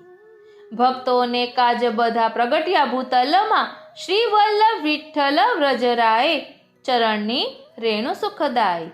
ભક્તો સકળ સુખના દાતા યમુનાજી, મહિમા વર્ણવ્યો ન જાય. ગોવિંદ પ્રભુ વિના રહી શકે નહીં ક્ષણ એક યમુના માય. લાલ પ્રભુને મળવા આતુર અતિ નૈન રહે ચંચળ સદાય, ચરણની રેણુ આપે સુખદાય, આપે સુખદાય. આ રીતે છઠ્ઠું પદ અહીં વિરમે છે. શ્રી યમુનાજીની આ છઠ્ઠી કુંજમાં પ્રિયા પ્રીતમ બિરાજી રહ્યા છે. આપણે એમના યુગલ ચરણારવિંદમાં દંડવત કરીએ અને એ જ વિનંતી ધરીએ કે અહીં દર્શાવેલા ભાવને અમે અમારા આત્મપટલ પર ધારણ કરી શકીએ એવી કૃપા કરો. બોલો શ્રી વલ્લભાધીશ કી જય. ચાલો હવે શ્રી યમુનાજીની 7મી કુંજમાં પ્રવેશ કરીએ. પદ 7મું. श्री यमुना से नहीं को और दाता. श्री यमुना से नहीं को और दाता, जो इनकी शरण जात है दौड़ के, ताही को तिही छीनु कर सना था. यही गुण गान रस खान रसना एक, सहस्त्र रसना क्यों न दई विधाता. गोविंद प्रभु तन मन धन वारने, सबही को जीवन इनके जुहा था. ભાવાર્થ. શ્રી યમુનાજી જેવા બીજા કોઈ દાનવીર દાતા નથી. જે કોઈ દોડતા ઝડપથી એમના શરણે જાય છે ને તેમને તેઓ તે જ ક્ષણે સનાથ કરે છે. તેઓ અલૌકિક રસની ખાણ છે, ભક્તિ રસની ખાણ છે, ભાવ રસની ખાણ છે. એમનું ગુણગાન કરવા એક જ જીભ છે. બ્રહ્માએ તે માટે 1000 જીભ કેમ ન આપી? ગોવિંદ સ્વામી એમના ઓવારણા લઈ એમના ઉપર પોતાનું તન મન ધન ન્યોછાવર કરે છે. આવા શ્રી યમુનાજીના હાથમાં જ બધાનું જીવન છે. વિવરણ: છઠ્ઠા પદમાં ગોવિંદ સ્વામીએ શ્રી યમુનાજીની રૂપલીલાનું વર્ણન કરીને પરોક્ષ રીતે એમના ગુણોનું દર્શન કરાવ્યું છે. હવે સાતમા પદમાં ગોવિંદ સ્વામી શ્રી યમુનાજીના ગુણોનું સીધું વર્ણન કરે છે. ગોવિંદ સ્વામી કહે છે કે શ્રી યમુનાસી નાહી કો ઓર દાતા. શ્રી યમુનાજી જેવા બીજા કોઈ દાતા નથી. જે દાન આપે ને તે દાતા કહેવાય. એક વખત શ્રી ગુસાઈજીએ દામોદરદાસ સરસાનીજીને પ્રશ્ન કર્યો, દમલાજી, મોટું કોણ, દાન કે દાનનો આપનારો દાતા? ત્યારે દામોદરદાસ સરસાનીજીએ જવાબ આપ્યો કે મહારાજ, કોઈ દિવસ દાન મોટું ના હોય, ભલે તે કરોડો રૂપિયાનું હોય. કારણ જેની પાસે અબજ રૂપિયા હોય તે કરોડ રૂપિયાનું દાન આપે. જેના ખિસ્સામાં 10 રૂપિયા હોય તે 1 રૂપિયાનું દાન આપે. 10 રૂપિયા દાનમાં આપી દેતા નથી. એટલે દાન કદી મોટું હોતું નથી. મોટો હોય છે દાતા. તેમાં પણ દાતા પોતાનું સર્વસ્વ દાનમાં આપી દે તે સૌથી મોટો કહેવાય. શ્રી મહાપ્રભુજી આવા મહાદાતા છે. તેમણે બ્રહ્મ સંબંધ દ્વારા એમનું સર્વસ્વ એવા શ્રી ઠાકોરજી આપણને દાનમાં આપી દીધા. શ્રી ઠાકોરજી પધરાવી આપતા એમણે આજ્ઞા કરી કે હું મારું સર્વસ્વ તમને સોંપું છું. શ્રી મહાપ્રભુજી એ શ્રી સ્વામિનીજીનું સ્વરૂપ છે. શ્રી ઠાકોરજી એ શ્રી સ્વામિનીજીના પતિ છે. માત્ર પતિ નથી, પ્રિયતમ પતિ છે. દુનિયામાં એવી કોઈ સ્ત્રી નથી જેણે પોતાના પ્રિયતમ પતિ દાનમાં આપી દીધા હોય. ધન દોલતનું દાન થાય, પતિનું દાન કર્યાનું સાંભળવામાં આવ્યું નથી. શ્રી મહાપ્રભુજી એવા મહાન દાતા છે કે તેમણે પોતાનું સર્વસ્વ એવા પોતાના પ્રિયતમ પતિ શ્રી ઠાકોરજી વૈષ્ણવોને દાનમાં આપી દીધા છે. ગોવિંદ સ્વામી અહીં એ જ ભાવ બતાવી રહ્યા છે કે જેમ શ્રી મહાપ્રભુજી એ કૃપા શક્તિનું સ્વરૂપ છે, તેમ શ્રી યમુનાજી પણ એ જ કૃપા શક્તિનું સ્વરૂપ છે. કૃપા એવી શક્તિ છે જે આપવા જેવું તો આપે જ, પણ ન આપવા જેવું પણ આપી દે. તેથી શ્રી મહાપ્રભુજી માટે શ્રી સર્વોત્તમ સ્તોત્રમાં શ્રી ગુસાઈજીએ 2 નામ આપ્યા. તેઓ અદેય દાન દક્ષ છે અને વળી મહોદાર ચરિત્રવાન પણ છે. દક્ષ એટલે કુશળ. શ્રી મહાપ્રભુજી દાન આપવામાં પણ કુશળ છે, કારણ કે તેઓ અદેય દાન આપે છે, જે કોઈને સ્વપ્નમાં પણ ન મળે ને એવું દાન શ્રી મહાપ્રભુજી આપણને આપે છે. માટે તેમને અદેય દાન દક્ષ કહ્યા. જે ઉદાર હોય તે દાન આપે. કંજૂસ માણસ કદી દાન આપી શકતો નથી. જેને સ્વાર્થ ન હોય ને તે ઉદાર બની શકે. શ્રી મહાપ્રભુજી નિસ્વાર્થ પ્રેમનું સ્વરૂપ છે, કૃપાનું સ્વરૂપ છે. પોતાના જીવો ઉપર અઢળક કૃપા કરી દે છે. પોતાનું સર્વસ્વ દાનમાં આપી દે છે. માટે તેમને મહોદાર ચરિત્રવાન કહ્યા. જીવ અપરાધ કરે તો પણ તેના અપરાધને ક્ષમા કરવી એનો દુર્લભ દાન આપે છે. આવા અદેય દાન દક્ષ અને મહોદાર ચરિત્રવાન જેમ શ્રી મહાપ્રભુજી છે તેમ શ્રી યમુનાજી પણ છે. માટે કહ્યું કે શ્રી યમુનાજી જેવા બીજા કોઈ દાતા નથી. જે ક્ષણે જીવ તેમના શરણે જાય છે તે જ ક્ષણે તેને શ્રી યમુનાજી અનાથમાંથી સનાથ બનાવી દે છે. જો ઇનકી શરણ જાત હૈ દોર કે તાહી કો તિહી ચીનો કર સનાથા. જે અનાથમાંથી સનાથ બને તે ભાગ્યશાળી કહેવાય. ભાગ્યશાળી તો ભગવાનના ભક્ત સુદામાજી પણ હતા. પોરબંદરથી પત્નીના આગ્રહને વશ થઈ ભગવાન શ્રી કૃષ્ણના દર્શને દ્વારકા ગયા. એમના પતિને ગરીબાઈથી તંગ આવી ગયા હતા. મનમાં એવી લાગણી હતી કે ભગવાન એમના મિત્ર છે તો થોડીક સંપત્તિ આપશે એટલે અમે 2 ટક પેટ ભરીને જીવી શકીશું. સુદામાજી તાંદુલની નાની પોટલી ભગવાનને ભેટ ધરવા લઈ ગયા હતા. તે ધરવામાં પણ તેમને સંકોચ થતો હતો. ભગવાને તે જૂટવીને લીધી. 2 મુઠ્ઠી તાંદુલ આરોગ્યા. એના બદલામાં સુદામાજીને વગર માગ્યે સ્વર્ગલોકનું સુખ અને સંપત્તિ દાનમાં આપ્યા. સુદામાજીના પત્નીની ભાવના સંપત્તિ મેળવવાની હતી એટલે ભગવાને તેમને સંપત્તિ આપી. જો ભગવાન પાસે એમણે ભગવાન જ માંગ્યા હોત તો ભગવાન સ્વયં એમને ત્યાં પધાર્યા હોત. પોતાનું સર્વસ્વ સમર્પણ કરનારા પોતાનું સર્વસ્વ સમર્પણ ભગવાનને કરનારા બલિરાજાના દ્વાર ઉપર સ્વયં ભગવાન વામનજી ચોકી પહેરો ભરતા આજે પણ બિરાજે છે. બલિરાજાએ ભગવાનને પોતાનું સર્વસ્વ સમર્પણ કરી દીધું તો બલિરાજાને સાક્ષાત ભગવાન દાનમાં મળ્યા. મર્યાદા ભક્તોને જો પ્રભુ દાનમાં મળતા હોય તો પુષ્ટિ ભક્તોને પ્રભુ દાનમાં કેમ ન મળે?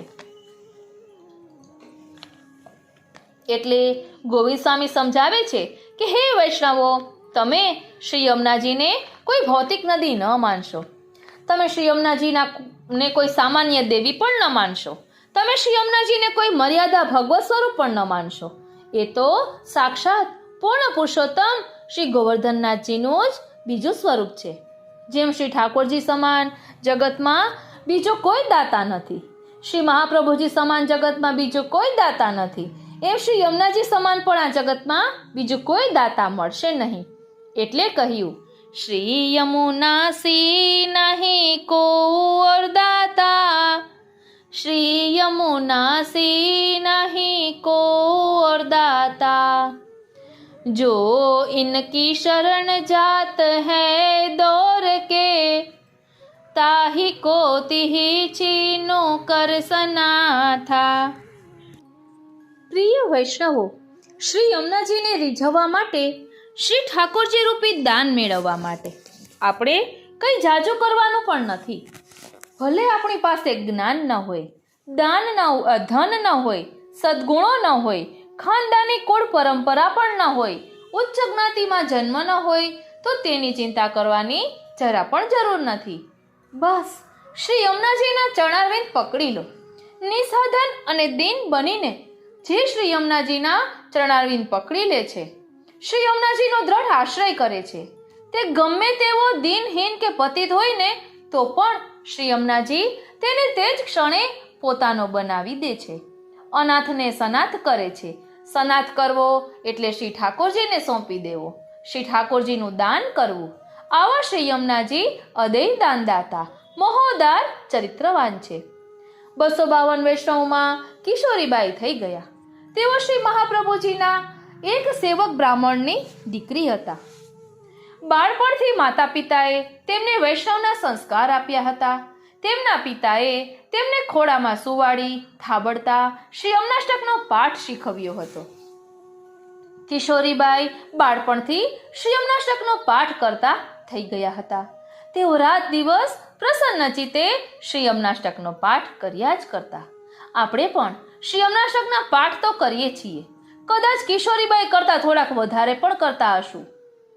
કેટલાક વૈષ્ણવો રોજ કરતા હશે, પરંતુ કિશોરીબાઈને શ્રી યમુનાષ્ટકના પાઠનું ફળ મળ્યું અને આપણને ન મળ્યું. એનું કારણ શું? એનું કારણ એક જ છે કે આપણે હોઠથી પાઠ રટ્યો છે, હૈયાથી પાઠ કર્યો નથી. ખાલી નામ રટવાથી એ ફળ મળતું નથી. જે ફળ હૃદયની ઉત્કટતાથી નામ રટવાથી મળે છે. આપણે યમુનાષ્ટકનો પાઠ કોઈ લૌકિક હેતુથી પણ કરતા હોઈએ છીએ. કેટલા પાઠ કરવા એની સંખ્યા નક્કી કરીને એ સંખ્યા પૂરી થાય છે એ જ ધ્યાનમાં રાખીને ઝટપટ ગરબડ કરતા કરતા પાઠ કરી લઈએ છીએ. કિશોરીબાઈ આવી રીતે પાઠ નહોતા કરતા. શ્રી મહાપ્રભુજીની આજ્ઞા પ્રમાણે તેઓ સદા આનંદપૂર્વક પાઠ કરતા. શ્રી યમુનાજીના સ્વરૂપને હૃદયમાં ધારણ કરીને પાઠ કરતા. જાણે શ્રી યમુનાજી સાથે વાર્તાલાપ ન કરતા હોય એવી રીતે પાઠ કરતા. વર્ષો સુધી તેમણે આ રીતે પાઠ કર્યા. શ્રી ઠાકોરજી અને શ્રી યમુનાજી પોતાના ભક્તોને અદેય દાન કરતા પહેલા એમની કસોટી કરીને એ દાન માટેની એમની પાત્રતા સિદ્ધ કરે છે. કિશોરીબાઈને પણ એવું થયું. બાળપણમાં એમનું લગ્ન થયેલું. માતા પિતા શરણ થયા. આણે વડાવે તે પહેલા તેમના પતિ હરિશરણ થયા. બાળ વિધવા બન્યા. મોટી બેન પણ સાસરે ગઈ. ઘરમાં એકલા રહ્યા. કોઈનો લૌકિક આધાર રહ્યો નહીં. છતાં તેઓ લૌકિક બાબતોનો ક્લેશ કર્યા વિના આનંદપૂર્વક શ્રી યમુનાષ્ટકનો જ પાઠ કર્યા કરતા. શ્રી ઠાકોરજીએ હજુ તેમની વધુ કસોટી કરી. ગામમાં શીતળાનો રોગ નીકળ્યો. કિશોરીબાઈ પણ એની ઝપટમાં આવી ગયા. આખા શરીરે શીતળાના ફોલ્લા થઈ ગયા. તે પાકીને તેમાંથી પરું નીકળવા લાગ્યું. તે રોગમાં તેમની આંખોનું તેજ ચાલ્યું ગયું. શરીર અશક્ત થઈ ગયું, હલનચલન કરી શકતા નથી. રાત દિવસ ઘરમાં એક નાની ખાટલીમાં સૂઈ રહેતા. ઘરમાં પાણી પાનાર પણ કોઈ નહોતું. યાદશક્તિ પણ ખોવાઈ ગઈ. વર્ષોથી જે યમનાષ્ટકનો તેઓ પાઠ કરતા હતા ને, તેની માત્ર 2 જ પંક્તિઓ યાદ રહી. છતાં તેઓ હિંમત હાર્યા નહીં, કોઈ ફરિયાદ કરી નહીં, રડી રડીને માથું કૂટ્યું નહીં. યાદ કરેલી 2 પંક્તિઓનું તેઓ રાત દિવસ રટણ કરતા રહ્યા. શ્રી યમુનાજીના સ્મરણથી તેમના રોગગ્રસ્ત મુખ ઉપર પણ મંદ હાસ્ય રહ્યું. તેઓ કસોટીમાંથી પાર ઉતર્યા. કૃપા સાગર શ્રી યમુનાજી લૌકિક સ્ત્રીનો રૂપ ધારણ કરી કિશોરીબાઈને ત્યાં પધાર્યા. કિશોરીબાઈએ પૂછ્યું, તમે કોણ છો? તો શ્રી યમુનાજીએ કહ્યું કે હું તારી બાની બેનપણી છું. એ સંબંધે તારી માસી છું. તારી સારવાર કરવા આવી છું. તારી સારવાર કરવા આવી છું. કિશોરીબાઈએ કહ્યું, મને તો કોઈ કષ્ટ નથી. મારા શ્રી યમુનામાં મારી સાથે છે, પછી મને કષ્ટ શાનું? શરીર એનો દંડ ભલે ને ભોગવે. શ્રી મહાપ્રભુજીએ કહ્યું છે કે બધા દુઃખ ધીરજથી સહન કરવા, માટે તમે મારા માટે કોઈ તકલીફ લેશો નહીં. છતાં શ્રી યમુનાજી કિશોરીબાઈની સાથે રહ્યા. થોડાક દિવસમાં તે ગામમાં શ્રી ગુસાઈજી પધાર્યા. શ્રી ગુસાઈજી કિશોરીબાઈના ઘેર પધાર્યા. શ્રી યમુનાજી સાક્ષાત સ્વરૂપે પ્રકટ થયા અને શ્રી ગુસાઈજીને આજ્ઞા કરી, કિશોરીને હતી તેવી કરી દો. શ્રી ગુસાઈજીનો વરદ હસ્ત કિશોરીબાઈના શરીર ઉપર ફર્યો. કિશોરીબાઈને તનુનવત્વ પ્રાપ્ત થયું. તેમને શ્રી ગુસાઈજી અને શ્રી યમુનાજીના સાક્ષાત યુગલ સ્વરૂપે દર્શન થયા. શ્રી યમુનાજીની સેવા તેમણે પધરાવી. આવા પરમ ભગવદીય કિશોરીબાઈ થઈ ગયા. શ્રી યમુનાજીએ જે અલૌકિક દાન કિશોરીબાઈને કર્યું, એ જ અલૌકિક દાન સર્વ પુષ્ટિજીવોને કરવા શ્રી યમુનાજી હંમેશા તત્પર છે. માટે ગોવિંદ સ્વામી સમજાવે છે કે શ્રી યમુનાજી જેવા દાતા મળ્યા પછી એમનો આશ્રય છોડીને બીજા કોઈ દેવીઓનો આશ્રય ના કરશો. એ દેવીઓને તો શ્રી યમુનાજીના દર્શન પણ સુલભ નથી, તો તેમને શ્રી યમુનાજીની સેવા તો ક્યાંથી મળે? એ દેવીઓ આપણને કશું આપી શકશે નહીં. માટે અન્યાશ્રય છોડી શ્રી યમુનાજીના ચરણ પકડી લઈએ. શ્રી યમુનાજી આપણને સાક્ષાત શ્રી ઠાકોરજી આપી દેશે. હવે આપણને પ્રશ્ન થશે કે આપણે શ્રી યમુનાષ્ટકના પાઠ કરીએ એટલે શ્રી યમુનાજી આ બધું આપી દે? તો ગોવિંદ સ્વામી કહે છે કે એકલો પાઠ કરવાથી ન આપી દે. તો શું કરવાનું? તો કહે છે કે શ્રી યમુનાજીનું દ્રઢ શરણ સ્વીકારીને રહીએ અને પછી તેમનો પાઠ કરીએ તો શ્રી યમુનાજી જરૂર અલૌકિક દાન આપે છે. ગોવિંદ સ્વામી આપણને શીખવે છે કે જીવનમાં ગમે તેટલા કષ્ટ આવે, દુઃખ આવે, ઉપાધિઓ આવે, પણ અન્યાશ્રય ન કરીએ. બીજા કોઈ દેવદેવીના દોરા ધાગા ન બાંધીએ, કોઈ દેવદેવીના દરવાજા ન ખટખટાવીએ, કોઈ દેવદેવીની સામે આપણું નાક ન રગડીએ, કોઈની બાધા આકડી ન રાખીએ. શ્રી યમુનાજી ઉપર પાક્કો ભરોસો રાખીએ. બાળક તકલીફમાં આવે ત્યારે પિતાને બોલાવતો નથી, માતાને બોલાવે છે. ઓય માં એમ શબ્દ નીકળે છે. 70 વર્ષનો વૃદ્ધ માણસ તાવમાં કણસતો હશે ને, ત્યારે પણ અર્ધ બેભાન અવસ્થામાં એની માતાને જ યાદ કરશે. લૌકિકમાં જાજુ આપી શકતી નથી, થોડુંક દૂર કરે છે. બધું દુઃખ દર ન કરી શકે ત્યાં આશ્વાસન આપે છે. લૌકિક માનો પ્રેમ પણ 100% નિસ્વાર્થ હોતો નથી. માના મનમાં પણ ઊંડે ઊંડે એવી ઈચ્છા હોય કે દીકરો મોટો થઈને ઘડપણમાં મારું પાલન પોષણ કરશે. પરંતુ શ્રી યમુનાજી તો આપણા એવા અલૌકિક મૈયા છે કે એમને કોઈ સ્વાર્થ નથી. શ્રી યમુનાજીને કોઈ દુઃખ જ નથી. તેઓ તો સાક્ષાત અલૌકિક સંયોગ સુખનું સ્વરૂપ છે. એટલે આપણે શ્રી યમુનાજીનું વિશેષ કંઈ સુખ કરી શકતા નથી, એમનું દુઃખ દૂર કરી શકતા નથી. હા, શ્રી યમુનાજીને એક જ દુઃખ છે, આપણે એમના સંતાન બનીને એમનાથી વિમુખ રહીએ છીએ. માટે શ્રી યમુનાજી સમજાવે છે કે તમે મને સાચા હૃદયથી માં કહીને પોકારો, મારા ચરણ પકડી લો, બાકી બધું હું સંભાળી લઈશ. એટલે કહ્યું, શ્રી યમુનાસી નહીં કો ઓર દાતા. શ્રી યમુનાજીના આવા અનેક અનુભવો અનેક વૈષ્ણવોને થયા છે. એક વૈષ્ણવને જુદો જ અનુભવ થયો. ગોકુળના મંદિરોએ દર્શન કરતા કરતા તેઓ તેમના કુટુંબ સાથે ગોકુળની ગલીઓમાં ફરતા હતા. શ્રી ગોકુલનાથજીના મંદિરમાંથી બહાર નીકળી શ્રી રાજા ઠાકોરના મંદિર તરફ જઈ રહ્યા હતા. બંને મંદિર બાજુમાં છે. બધા આગળ નીકળી ગયા. એ બહેન પાછળ રહ્યા. સુખી સમૃદ્ધ ઘરના ગૃહિણી હતા. પણ ત્યારે એમનું પર્સ એમના હાથમાં ન હતું. સામે એક બહુ સ્વરૂપવાન યુવતી આવી. તેણે મીઠાશથી કહ્યું, માય 2 રૂપિયા આપો ને. આ બહેન સ્વભાવે પણ ઉદાર હતા. 2 શું 20 આપવા તૈયાર હતા, પણ હાથમાં પર્સ નથી. લાચાર થઈને કહ્યું, બાઈ ઘાટ ઉપર આવો, હાલ મારી પાસે પૈસા નથી. માગનાર સ્ત્રી ક્યાં ગઈ એ તો ખબર જ ના પડી. પણ તે બહેનને વિચાર થયો કે આવી સુંદર સ્વરૂપવાન, કિંમતી રેશમી સાડી પહેરનાર, કિંમતી આભૂષણોવાળી સ્ત્રી મારી પાસે 2 રૂપિયા માંગે, એ શું કોઈ લૌકિક સ્ત્રી હોઈ શકે ખરી? એમના હૃદયમાં પ્રકાશ થયો. શ્રી યમુનાજી પધાર્યા લાગે છે. એમણે જ માગ્યા અને હું આપી ન શકી. 2 દિવસ આખું ગોકુળ ગામ શોધી વળ્યા, પણ હવે એ ક્યાંથી મળે? એ વાતને 5 વર્ષ વીતી ગયા. એમના એક સંબંધી વ્રજમાં જતા હતા. 5 વર્ષથી એમના મનમાં 2 રૂપિયા ન આપી શકાય એનું દુઃખ રહી ગયું હતું. એના પ્રાયશ્ચિત રૂપે એમણે તે સંબંધી સાથે 2000 રૂપિયા શ્રી યમુનાજીને સામગ્રી આરોગાવવા મોકલ્યા. તે વૈષ્ણવે ત્યાં શ્રી યમુનાજીને સામગ્રી આરોગાવી. ઘાટ પર આંખ મીચીને બેઠેલા તે વૈષ્ણવને શ્રી યમુનાજી અંતઃકરણમાં અનુભવ કરાવ્યો. પેલા વૈષ્ણવ બહેનને કહેજો, મેં એમની સામગ્રી અંગીકાર કરી છે. મેં 2 રૂપિયા માંગ્યા હતા, એનું વ્યાજ એણે આજે ચૂકવ્યું છે, પણ હજી મૂળ મૂડી તો બાકી જ છે. આવીને મને આપી જાય. શ્રી યમુનાજી આવા વિરુદ્ધ ધર્માશ્રય છે. આવા દાતા હોવા છતાં ભક્તોની પાસે કેવું માંગે છે. ભક્તોની આસક્તિ પોતાનામાં દ્રઢ કરાવે છે. માગીને અંગીકાર કરનારા શ્રી મહારાણીના આવા દિવ્ય પ્રસંગો સાંભળીને આપણને કહેવાનું મન થાય, શ્રી યમુના સિંહ નહીં કો ઓર દાતા. એક દેવી ભક્ત હતા. તે માંદા પડ્યા, મરણ પથારી હતી. કોઈકે કહ્યું કે તમે તમારી કુળદેવીના જાપ કરો, તે તમને બચાવશે. ખાટલે પડેલો માણસ એની કુળદેવીના જાપ કરે છે. દેવીએ એને બચાવી લીધો. થોડા વખત પછી એની પત્ની માંદી પડી, મરણ પથારી હતી. પત્નીના ખાટલે બેસીને એ જાપ કરવા લાગ્યો, હે ભૈરવી દેવી, મારી ભાર્યા એટલે કે પત્નીનું રક્ષણ કરો. રાત દિવસ જાપ કરતા કરતા જીભનો લોચો વળ્યો, છોકું આવી ગયું. એનાથી બોલાઈ ગયું, હે ભૈરવી દેવી, મારી ભાર્યાનું ભક્ષણ કરો. રક્ષણને બદલે ભક્ષણ બોલાઈ ગયું.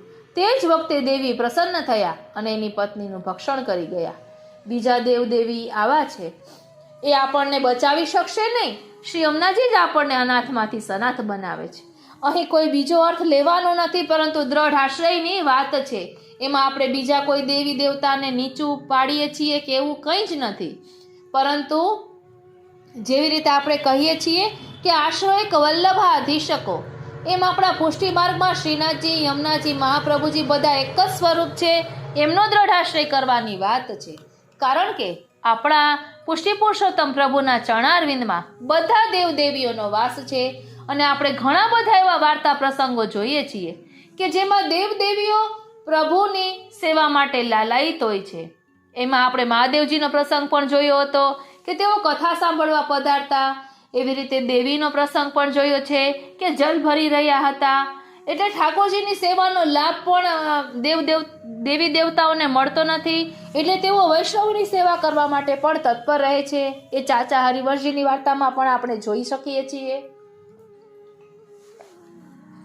એટલે અહીં ભલે વાક્ય રચના એવી રીતે હોય, પરંતુ કોઈને પણ નીચા પાડવા કે એવું જરા પણ નથી, પણ દ્રઢ આશ્રયની વાત છે. ઓ શ્રીનાથજી, ઓ શ્રીનાથજી. સનાથ શબ્દનો એક બીજો અર્થ કહ્યો. નાથ એટલે પ્રભુ. શ્રી યમુનાજી આપણને પ્રભુને સોંપી દે અને પ્રભુ આપણને સોંપી દે. પ્રભુને મેળવી આપે એનું નામ સનાથ કરવું. વ્રજમાં ઘણા વૈષ્ણવો જાય છે. વ્રજમાં જઈને આપણે શું લઈ આવીએ છીએ? આપણે કહીશું થોડા પેંડા, થોડી કંઠીઓ, થોડું યમુનાજલ. શું આટલું લેવા વ્રજમાં જવાનું? ક્યારેક તો આપણે ત્યાં જઈને ખાલી હાથે પાછા આવીએ છીએ.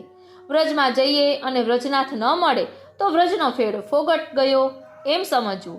એટલે આપણે વ્રજમાં જતાની સાથે પહેલા શ્રી યમુનાજીના ચરણારવિંદમાં દોડી જઈએ છીએ. એમને વિનંતી કરીએ છીએ કે આપના વ્રજમાં આવ્યા છીએ, અમને ઠાકોરજીના દર્શન થાય એવી કૃપા કરો. એટલે કહ્યું, યહી ગુણ ગાન રસ ખાન રસના એક, સહસ્ત્ર રસના ક્યો ન દઈ વિધાતા. ગોવિંદ સ્વામી વિધાતા એટલે બ્રહ્માજીને ફરિયાદ કરે છે, અમને 1000 જીભ કેમ ન આપી? રસના ખાણ એવા શ્રી યમુનાજીના ગુણગાન કરવા 1 જીભ ઓછી પડે છે. અમારે 1000 જીભની જરૂર છે. કદાચ 1000 જીભ મળે તો એ પૂરેપૂરું ગુણગાન કરી શકીએ નહીં.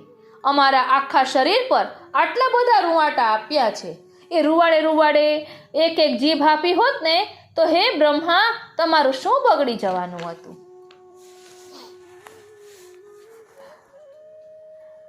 અમારા ગુણગાનમાં તમે 1 જીભ આપીને રૂકાવટ શા માટે કરો છો?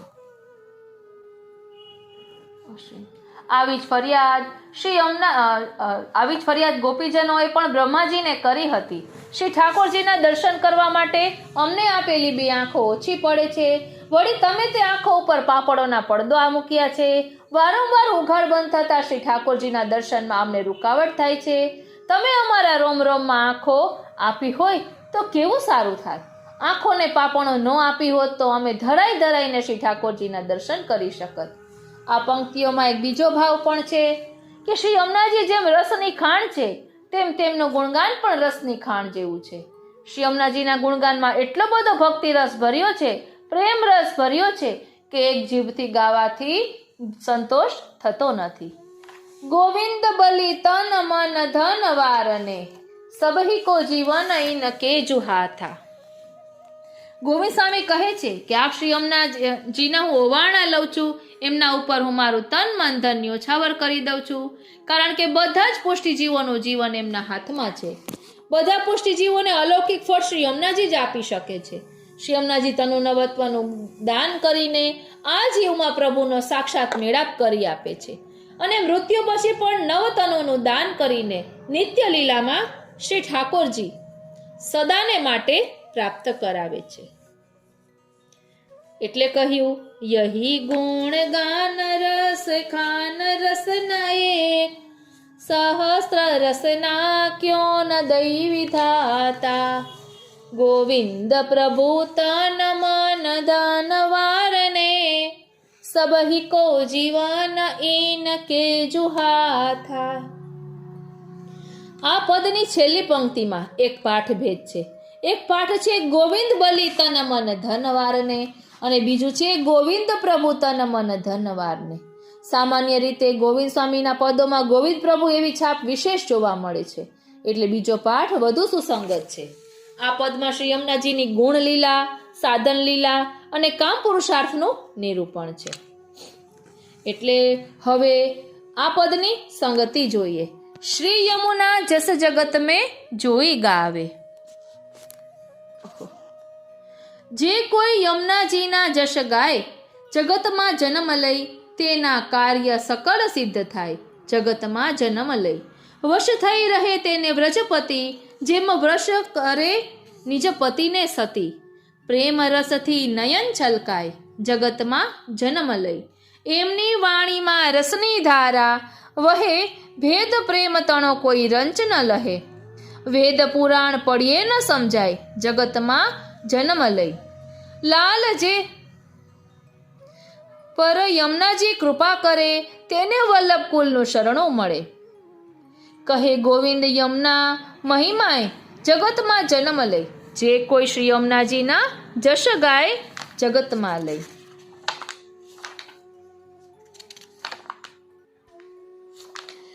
અહીં થોડીક ભૂલ છે. આપણે પદ લીધું છે શ્રી યમુના સી નાહી કોઉ ઓર દાતા, અને અહીં ધોળની સંગતિમાં હતું શ્રી યમુના જીના જશ ગાય, એટલે આ શ્રી યમુના જશ જગત મેં જોઈ ગાવે તેનું ધોળ છે. આપણે હવે શ્રી યમુના સી નાહી કોઉ ઓર દાતાનું ધોળ લઈએ તો યમુના સમાન કોઈ દાતા નહીં, દાતા નહીં કોઈ ત્રાતા નહીં, યમુના સમાન કોઈ દાતા નહીં.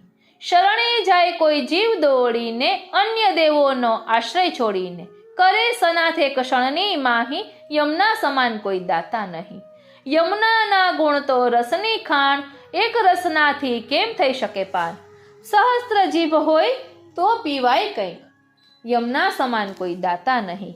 ગોવિંદાસ કહે વારું તન મન, યમુના ને હાથ છે સઘળાનું જીવન. લાલ મહાદાની મેં યમુના લાહી, યમના સમાન કોઈ દાતા નહીં.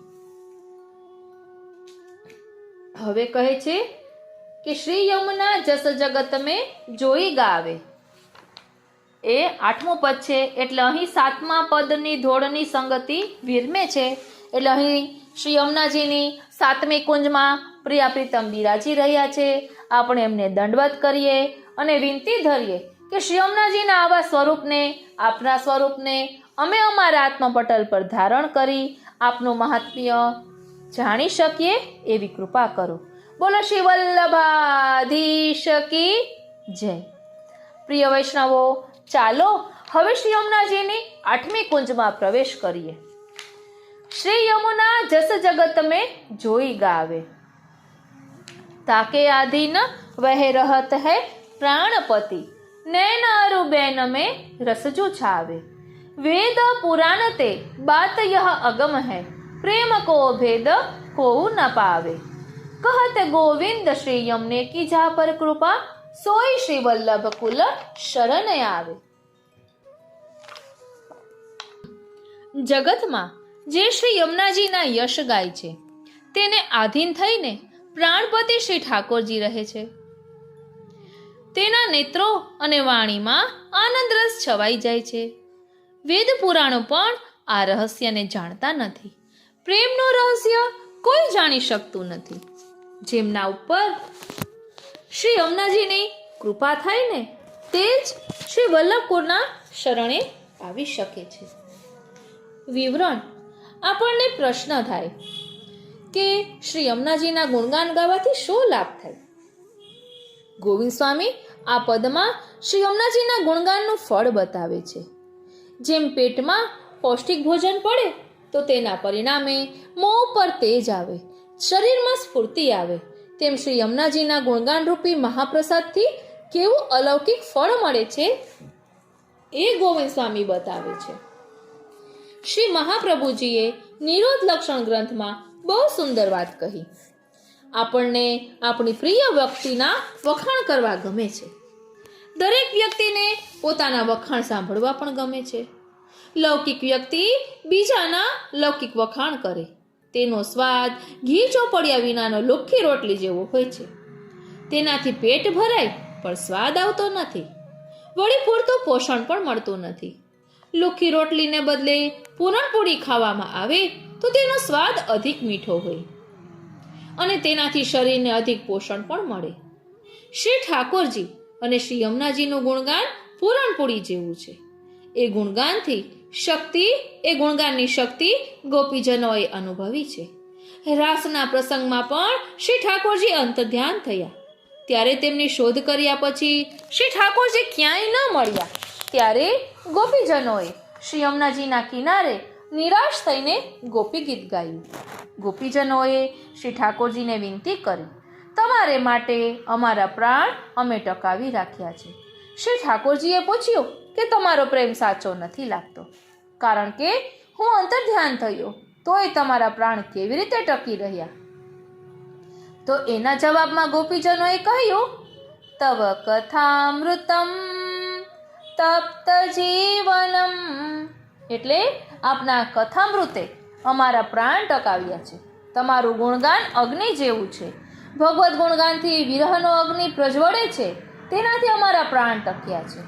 શ્રી મહાપ્રભુજી સમજાવે છે કે અવતાર કાલમાં જેમ શ્રી ઠાકોરજી સાક્ષાત સ્વરૂપે જીવોનો ઉદ્ધાર કરે છે, તેમ અનવતાર કાલમાં શ્રી ઠાકોરજીનું ગુણગાન અને કથા જીવોનો ઉદ્ધાર કરે છે. આથી ગોવિંદ સ્વામી આ પદમાં સમજાવે છે કે શ્રી યમુના જસ જગત મેં જોઈ ગાવે, તાકે અધીન વહે રહત હૈ પ્રાણપતિ, નૈન અરુબેન મેં રસજુ છાવે. આ પંક્તિમાં શ્રી યમુનાજીના ગુણગાનના 2 અલૌકિક ફળ બતાવ્યા. પહેલું ફળ છે શ્રી ઠાકોરજી શ્રી યમુનાજીના યશ ગાનાર ભક્તને આધીન થઈને રહે છે. આપણા શરીરમાં પંચ પ્રાણ રહેલા છે. તે પ્રાણ સ્વસ્થ હોય તો આપણે સારી રીતે જીવી શકીએ. આ પ્રાણને સ્વસ્થ રાખનાર શ્રી ઠાકોરજી છે, માટે તેમને પ્રાણપતિ કહ્યા. પ્રાણપતિનો બીજો અર્થ એ થાય કે ભક્ત તેના પ્રત્યેક શ્વાસ સાથે ઠાકોરજીનું રટણ કરતો હોય છે. તેના દરેક શ્વાસથી ઠાકોરજીની સેવા અને સ્મરણમાં વપરાતા હોય છે. એના પંચપ્રાણ શ્રી ઠાકોરજીની માટે ઉપયોગમાં લેવાય છે, માટે એના પતિ શ્રી ઠાકોરજી છે. જેમ પતિવ્રતા સ્ત્રી પોતાનું તન મન એના પતિની સેવામાં વાપરે, તેમ પુષ્ટિ ભક્ત તેના પ્રાણ શ્રી ઠાકોરજીની સેવામાં વાપરે છે. એટલે શ્રી ઠાકોરજી પુષ્ટિ ભક્ત માટે પ્રાણપતિ છે. અગાઉના પદમાં ગોવિંદ સ્વામીએ પ્રાણપતિ શબ્દ મહાપ્રભુજી માટે પણ વાપર્યું હતું, કારણ કે શ્રી ઠાકોરજી મહાપ્રભુજીને પોતાના પ્રાણરૂપ માને છે. શ્રી મહાપ્રભુજી એ સ્વામિનીજીનું સ્વરૂપ છે. શ્રી સ્વામિનીજી ઠાકોરજીના પ્રાણ છે, માટે શ્રી મહાપ્રભુજી ઠાકોરજીના પ્રાણપતિ છે. અહીં પ્રાણપતિ શબ્દથી બંને સ્વરૂપોનો વિચાર થયો છે. શ્રી મહાપ્રભુજી અને શ્રી ઠાકોરજી બંને પુષ્ટિજીવોના પ્રાણપતિ છે. એટલે જે કોઈ વૈષ્ણવ શ્રી યમુનાજીના યશ ગાય છે, તે વૈષ્ણવની પ્રેમ ભક્તિથી પ્રસન્ન થઈને શ્રી ઠાકોરજી અને શ્રી મહાપ્રભુજી તેમને આધીન બનીને રહે છે. આધીન બનીને રહેવું એટલે આપણા અલૌકિક મનોરથ પૂરા કરવા. ઓ શ્રીનાથજી, આપણા ઘરમાં અને આપણા હૃદયમાં બિરાજવું. શ્રી મહાપ્રભુજી અને શ્રી ઠાકોરજી ભગવત સુખની સર્વ વિનંતીઓ સાંભળે છે અને સ્વીકારે છે, પરંતુ આપણા લૌકિક સુખ માટે આપણે કોઈ વિનંતી કરીશું તો તે સાંભળશે નહીં. તે ભક્તને આધીન બનીને રહે છે, સ્વાર્થી મનુષ્યને આધીન બનીને રહેતા નથી. જે મનુષ્ય શ્રી ઠાકોરજીની પ્રેમ ભક્તિમાં ગળાડૂબ હોય છે ને, તે જ સાચો ભક્ત છે. જે લૌકિક ઇન્દ્રિયોના મોજશોખમાં ગળાડૂબ હોય તેને શાસ્ત્રો અસુર કહે છે. સંસ્કૃતમાં અસુર શબ્દનો અર્થ છે ઇન્દ્રિય. ઇન્દ્રિયોમાં તત્પર રહે તે અસુર. આપણે શ્રી મહાપ્રભુજી અને શ્રી ઠાકોરજીને એવી વિનંતી સાચા હૃદયથી કરીએ કે મારે આપને સખડી ભોગ આરોગાવો છે, તેવા મને લૌકિક રીતે ઘણી મુશ્કેલીઓ છે. આપ કૃપા કરો તો મારી બધી બાધા મુશ્કેલીઓ દૂર થાય. તો જો સાચા હૃદયથી આપણે આવી વિનંતી કરીશું ને, તો શ્રી મહાપ્રભુજી અને શ્રી ઠાકોરજી જરૂરથી આપણી વિનંતી સાંભળશે. શ્રી ગુસાઈજીએ શ્રી સર્વોત્તમ સૂત્રમાં આજ્ઞા કરી કે શ્રી સર્વોત્તમ સૂત્ર દ્વારા શ્રી મહાપ્રભુજીના 108 નામોનું જો શ્રદ્ધા અને વિશુદ્ધ બુદ્ધિથી ગુણગાન કરવામાં આવે તો એ અલૌકિક નામોમાં એવી અલૌકિક શક્તિ છે, તે શક્તિ આપણી ભક્તિમાં આવતા પ્રતિબંધોનો નાશ કરે છે અને આપણને શ્રી ઠાકોરજીના અધરામૃતનું દાન કરે છે. આપણને પ્રશ્ન થાય કે શ્રી મહાપ્રભુજી અને શ્રી ઠાકોરજી આપણને આધીન બની ગયા એ કેવી રીતે જાણવું? તો ભગવદીઓ પાસેથી એનો જવાબ મળે છે કે શ્રી મહાપ્રભુજી અને શ્રી ઠાકોરજીનું ગુણગાન વધુ ને વધુ કરવાનું આપણને મન થાય ને, તો માનવું કે તેઓ આપણને આધીન બન્યા છે. વારી જાઉં બલિહારી જાઉં અને શું કરી જાઉં. શ્રી મહાપ્રભુજીની આજ્ઞાઓનું પાલન કરવામાં આપણી દ્રઢતા વધે તો માનવું કે શ્રી મહાપ્રભુજી આપણને આધીન થયા છે. શ્રી ઠાકોરજીની સેવામાં આપણી રુચિ વધતી જાય તો માનવું કે શ્રી ઠાકોરજી આપણને આધીન થયા છે. સ્વપ્નમાં કે અન્ય રીતે ઠાકોરજી અને શ્રી મહાપ્રભુજી સાનુભવ જતાવે તો માનવું કે તેઓ આપણને આધીન થયા છે. ગોવિંદ સ્વામી કહે છે કે શ્રી યમુનાજીના યશ ગાવાથી બીજું એક અલૌકિક ફળ મળે છે. તે પહેલા ફળનું આનુષંગિક ફળ છે. શ્રી યમુનાજીની કૃપાથી તે ભક્તની આંખોમાં અને વાણીમાં અલૌકિક પ્રેમ રસ છવાઈ જાય છે. તે ભક્તને પછી શ્રી ઠાકોરજી અને એમની લીલાઓ સિવાય બીજું કંઈ જોવામાં રુચિ નથી થતી. શ્રી ઠાકોરજીના ગુણગાન સિવાય બીજું કંઈ બોલવામાં પણ તેને રુચિ થતી નથી. અહર્નિશ તે શ્રી ઠાકોરજીના દર્શનમાં અને શ્રી ઠાકોરજીની લીલાઓના ગુણગાનમાં રચ્યો પચ્યો રહે છે. એમના નેત્રોમાં શ્રી ઠાકોરજી ઝળકે છે, એમની વાણીમાં શ્રી ઠાકોરજી બિરાજે છે. આવા ભક્તો સેવા સ્મરણમાં તન્મય બની જાય છે. લૌકિકમાંથી તેમનો મોહ છૂટી ગયો હોય છે, દુનિયાદારીની આસક્તિ નાશ પામી હોય છે.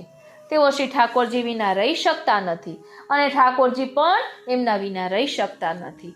શ્રી યમુનાજી આપણી આંખો અને વાણીને અલૌકિક બનાવી દે છે.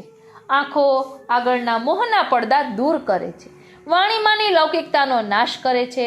શ્રી ગુસાઈજીના સેવક નંદદાસજી એમના પૂર્વ જીવનમાં એક અજાણી યુવતીના રૂપ પાછળ મોહાંત બનીને તેની પાછળ પાછળ ગોકુળ સુધી આવ્યા હતા. તેઓ યમુના પાર કરી શક્યા નહીં, એટલે શ્રી યમુનાજીના જળનું પાન કરી શ્રી યમુનાજીના દર્શન કરી તેમનો લૌકિક મોહ અને કામ આંખોમાંથી ને વાણીમાંથી ધોવાઈ ગયો. જે પ્રીતિ લૌકિકમાં થઈ હતી તે નાશ પામી. શ્રીનાથજી શ્રી ગુસાઈજીએ તેમને માટે નાવ મોકલી અને તેમને પોતાની પાસે બોલાવી સેવક કર્યા હતા. અષ્ટછાપ ભક્ત કવિઓમાં નંદાસજી સ્થાન પામ્યા. આવું અલૌકિક ફળ શ્રી યમુનાજીના યશ ગાવાથી નંદાસજીને મળ્યું. શ્રી યમુના જસ જગત મેં જોઈ ગાવે, શ્રી યમુના જસ જગત મેં જોઈ ગાવે, ताके आदीन वह रहत है प्राणपति, नैन अरुबेन में रस जुछावे. આપણે બધા આપણી જાતને બુદ્ધિવાદી કહેવડાવીએ છીએ. એટલે કોઈ મહાનુભાવ અલૌકિક રહસ્ય કે ભાવ બતાવે ત્યારે આપણે શંકા કરીએ છીએ, એવો પ્રશ્ન કરીએ છીએ કે આવું બધું ક્યાં લખ્યું છે. આવો પ્રશ્ન આપણે ગોવિંદ સ્વામીને કરીએ તે પહેલા જ ગોવિંદ સ્વામી પોતાની વાતનું પ્રમાણ આપી કહી રહ્યા છે કે વેદ પુરાણ તે બાત યહ અગમ હૈ, પ્રેમ કો ભેદ કો ના પાવે. આપણે પૂછીએ કે તમે કહો છો એવું વેદ કે પુરાણોમાં તો લખ્યું નથી, ગીતા કે ભાગવતજીમાં પણ નથી, તો તમે શાને આધારે આ વાત કહો છો? તો તેના જવાબમાં ગોવિંદ સ્વામી કહે છે કે આ અલૌકિક રહસ્ય વેદ પુરાણના ઋષિમુનિઓ જાણી કે સમજી શક્યા નથી. તે માટે તેમની યોગ્યતા ન હતી, કારણ તેઓ જ્ઞાની હતા, પુષ્ટિ ભક્ત ન હતા. વેદવ્યાસી ભગવાનનો જ્ઞાન અવતાર છે, એટલે ભગવાને આ અલૌકિક રહસ્ય વેદ પુરાણોમાં પ્રગટ નથી કર્યું. જેમ કોઈ યુગલ પોતાના હૃદયના પ્રેમ ભાવોને પુસ્તકમાં કે પત્રોમાં રજૂ કરતો નથી, તેને હૃદયમાં ગુપ્ત રાખે છે, તેમાં અલૌકિક ફળ પણ શ્રી ઠાકોરજી અને શ્રી યમુનાજીએ ગુપ્ત રાખ્યું છે. તે શાસ્ત્ર ગ્રંથોમાં પ્રકટ કર્યું નથી. અલૌકિક પ્રેમ સ્વરૂપનો ભેદ કર્મ માર્ગી કે જ્ઞાન માર્ગી પામી શકતો નથી. એમને સ્વપ્નમાં પણ શ્રી ઠાકોરજીના અલૌકિક સ્વરૂપના દર્શન કે લીલાનું સુખ મળતું નથી. માટે શ્રી યમુનાજીના આ અલૌકિક સામર્થ્ય અને ગુણો વેદ પુરાણો માટે અગમ રહ્યા છે. ભગવાનના બધા ગુણો વેદની શ્રુતિઓ પણ ગાઈ શકી નથી. એ શ્રુતિઓ શ્રી યમુનાજીના ગુણો પણ ક્યાંથી જાણે અને ગાય? સર્વ પુરાણો પણ પૂર્ણ પુરુષોત્તમ શ્રી ઠાકોરજીનું ગુણગાન કરી શક્યા નથી. પ્રેમ તો હૃદયની એક એવી મૂડી છે કે જ્યાં સુધી વ્યક્તિ પોતે પોતાના હૃદયની તિજોરી ખોલે નહીં ત્યાં સુધી કોઈને તેની ખબર પડે નહીં. ભગવાનની ભક્તિ કરનાર સંતોનો એક વિશિષ્ટ સૂફી માર્ગ છે. સૂફી ભક્તો ભગવાનને પોતાની પ્રિયતમાના સ્વરૂપે આરાધે છે. એવા એક સૂફી સંતે કહ્યું કે હું મારી પ્રેમિકાનું નામ નહીં બતાવું, કારણ કે મને ડર છે કે નામ કહેવા માટે મારા હૃદયની તિજોરી ખોલવી પડે. હૃદયની તિજોરીમાંથી હોઠ વાટે એ નામ બહાર આવી જાય તો એ નામ કદાચ મારી પાસેથી છટકી જાય, હું મારી પ્રેમિકાને પણ ગુમાવી બેસું. સૂફી સંતને મને એની પ્રેમિકા એટલે ભગવાન. ભક્તો પોતાના હૃદયનો પ્રભુ પ્રત્યેનો આવો પ્રેમ ભાવ આમ છુપાવીને રાખતા હોય છે. માટે વેદ પુરાણો અલૌકિક પ્રેમનો સ્વરૂપ અને એ પ્રેમનો ભેદ સમજી શકતા નથી અને કોઈને સમજાવી પણ શકતા નથી. એટલે કહ્યું, કહત ગોવિંદ શ્રી યમને કીજા પર કૃપા, સોય શ્રી વલ્લભ કુલ શરણ આવે. એટલે ગોવિંદ સ્વામી કહે છે કે શ્રી યમુનાજીની જેના પર કૃપા થાય તે જીવ ભલે આસુરીઓનો હોય છતાં તે શ્રી યમુનાજીનું શરણ પામી શકે છે. શ્રી યમુનાજીની કૃપા થતાં જ પુષ્ટિ જીવ શ્રી વલ્લભકુલનો શરણ લેવા તત્પર બને છે. શ્રી વલ્લભકુલનો શરણ એટલે બ્રહ્મસંબંધની પ્રાપ્તિ. આપણને બ્રહ્મસંબંધનું દાન થયું તે શ્રી યમુનાજીના કૃપા બળે જ થયું છે, એમ નિશ્ચિત રૂપે સમજવું જોઈએ. આ પદમાં કોઈ પાઠભેદ જોવા મળતો નથી. એટલે કહ્યું, શ્રી યમુના જસ જગત મેં જોઈ ગાવે. હવે તેના ધોરણની સંગતિ જોઈએ તો કહે છે, જે કોઈ યમુનાજીના જશ ગાય જગતમાં જન્મ લઈ, તેના કાર્ય સકળ સિદ્ધ થાય જગતમાં જન્મ લઈ. વશ થઈ રહે તેને વ્રજપતિ, તેને વશ કરે નિજપતિ ને સતી, પ્રેમ રસથી નયન છલકાય જગતમાં જન્મ લઈ. એમની વાણીમાં રસની ધારા વહે, ભેદ પ્રેમ તણો કોઈ રંજ ન લહે, વેદ પુરાણ પઢીએ ન સમજાય જગતમાં જન્મ લઈ. લાલ જે પર યમુનાજી કૃપા કરે, તેને વલ્લભ કુળનું શરણું મળે, કહે ગોવિંદ યમુના મહિમાય જગતમાં જન્મ લઈ. જે કોઈ યમુનાજીના જશ ગાય જગતમાં જન્મ લઈ. આ રીતે શ્રી યમુનાજીનું 8મું પદ અહીં વિરમે છે. અહીં 8મી કુંજમાં પ્રિયાપ્રીતમ બિરાજી રહ્યા છે. આપણે એમના ચરણારવિંદમાં વિનંતી ધરીએ અને કહીએ છીએ કે અહીં દર્શાવેલા ભાવને અમે અમારા આત્મપટલ પર ધારણ કરી શકીએ એવી કૃપા કરો. બોલો શ્રી વલ્લભાધીશ કી જય.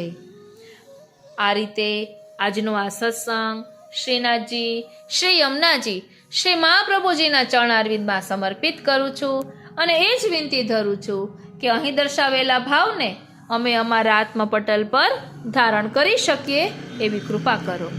જય શ્રી કૃષ્ણ.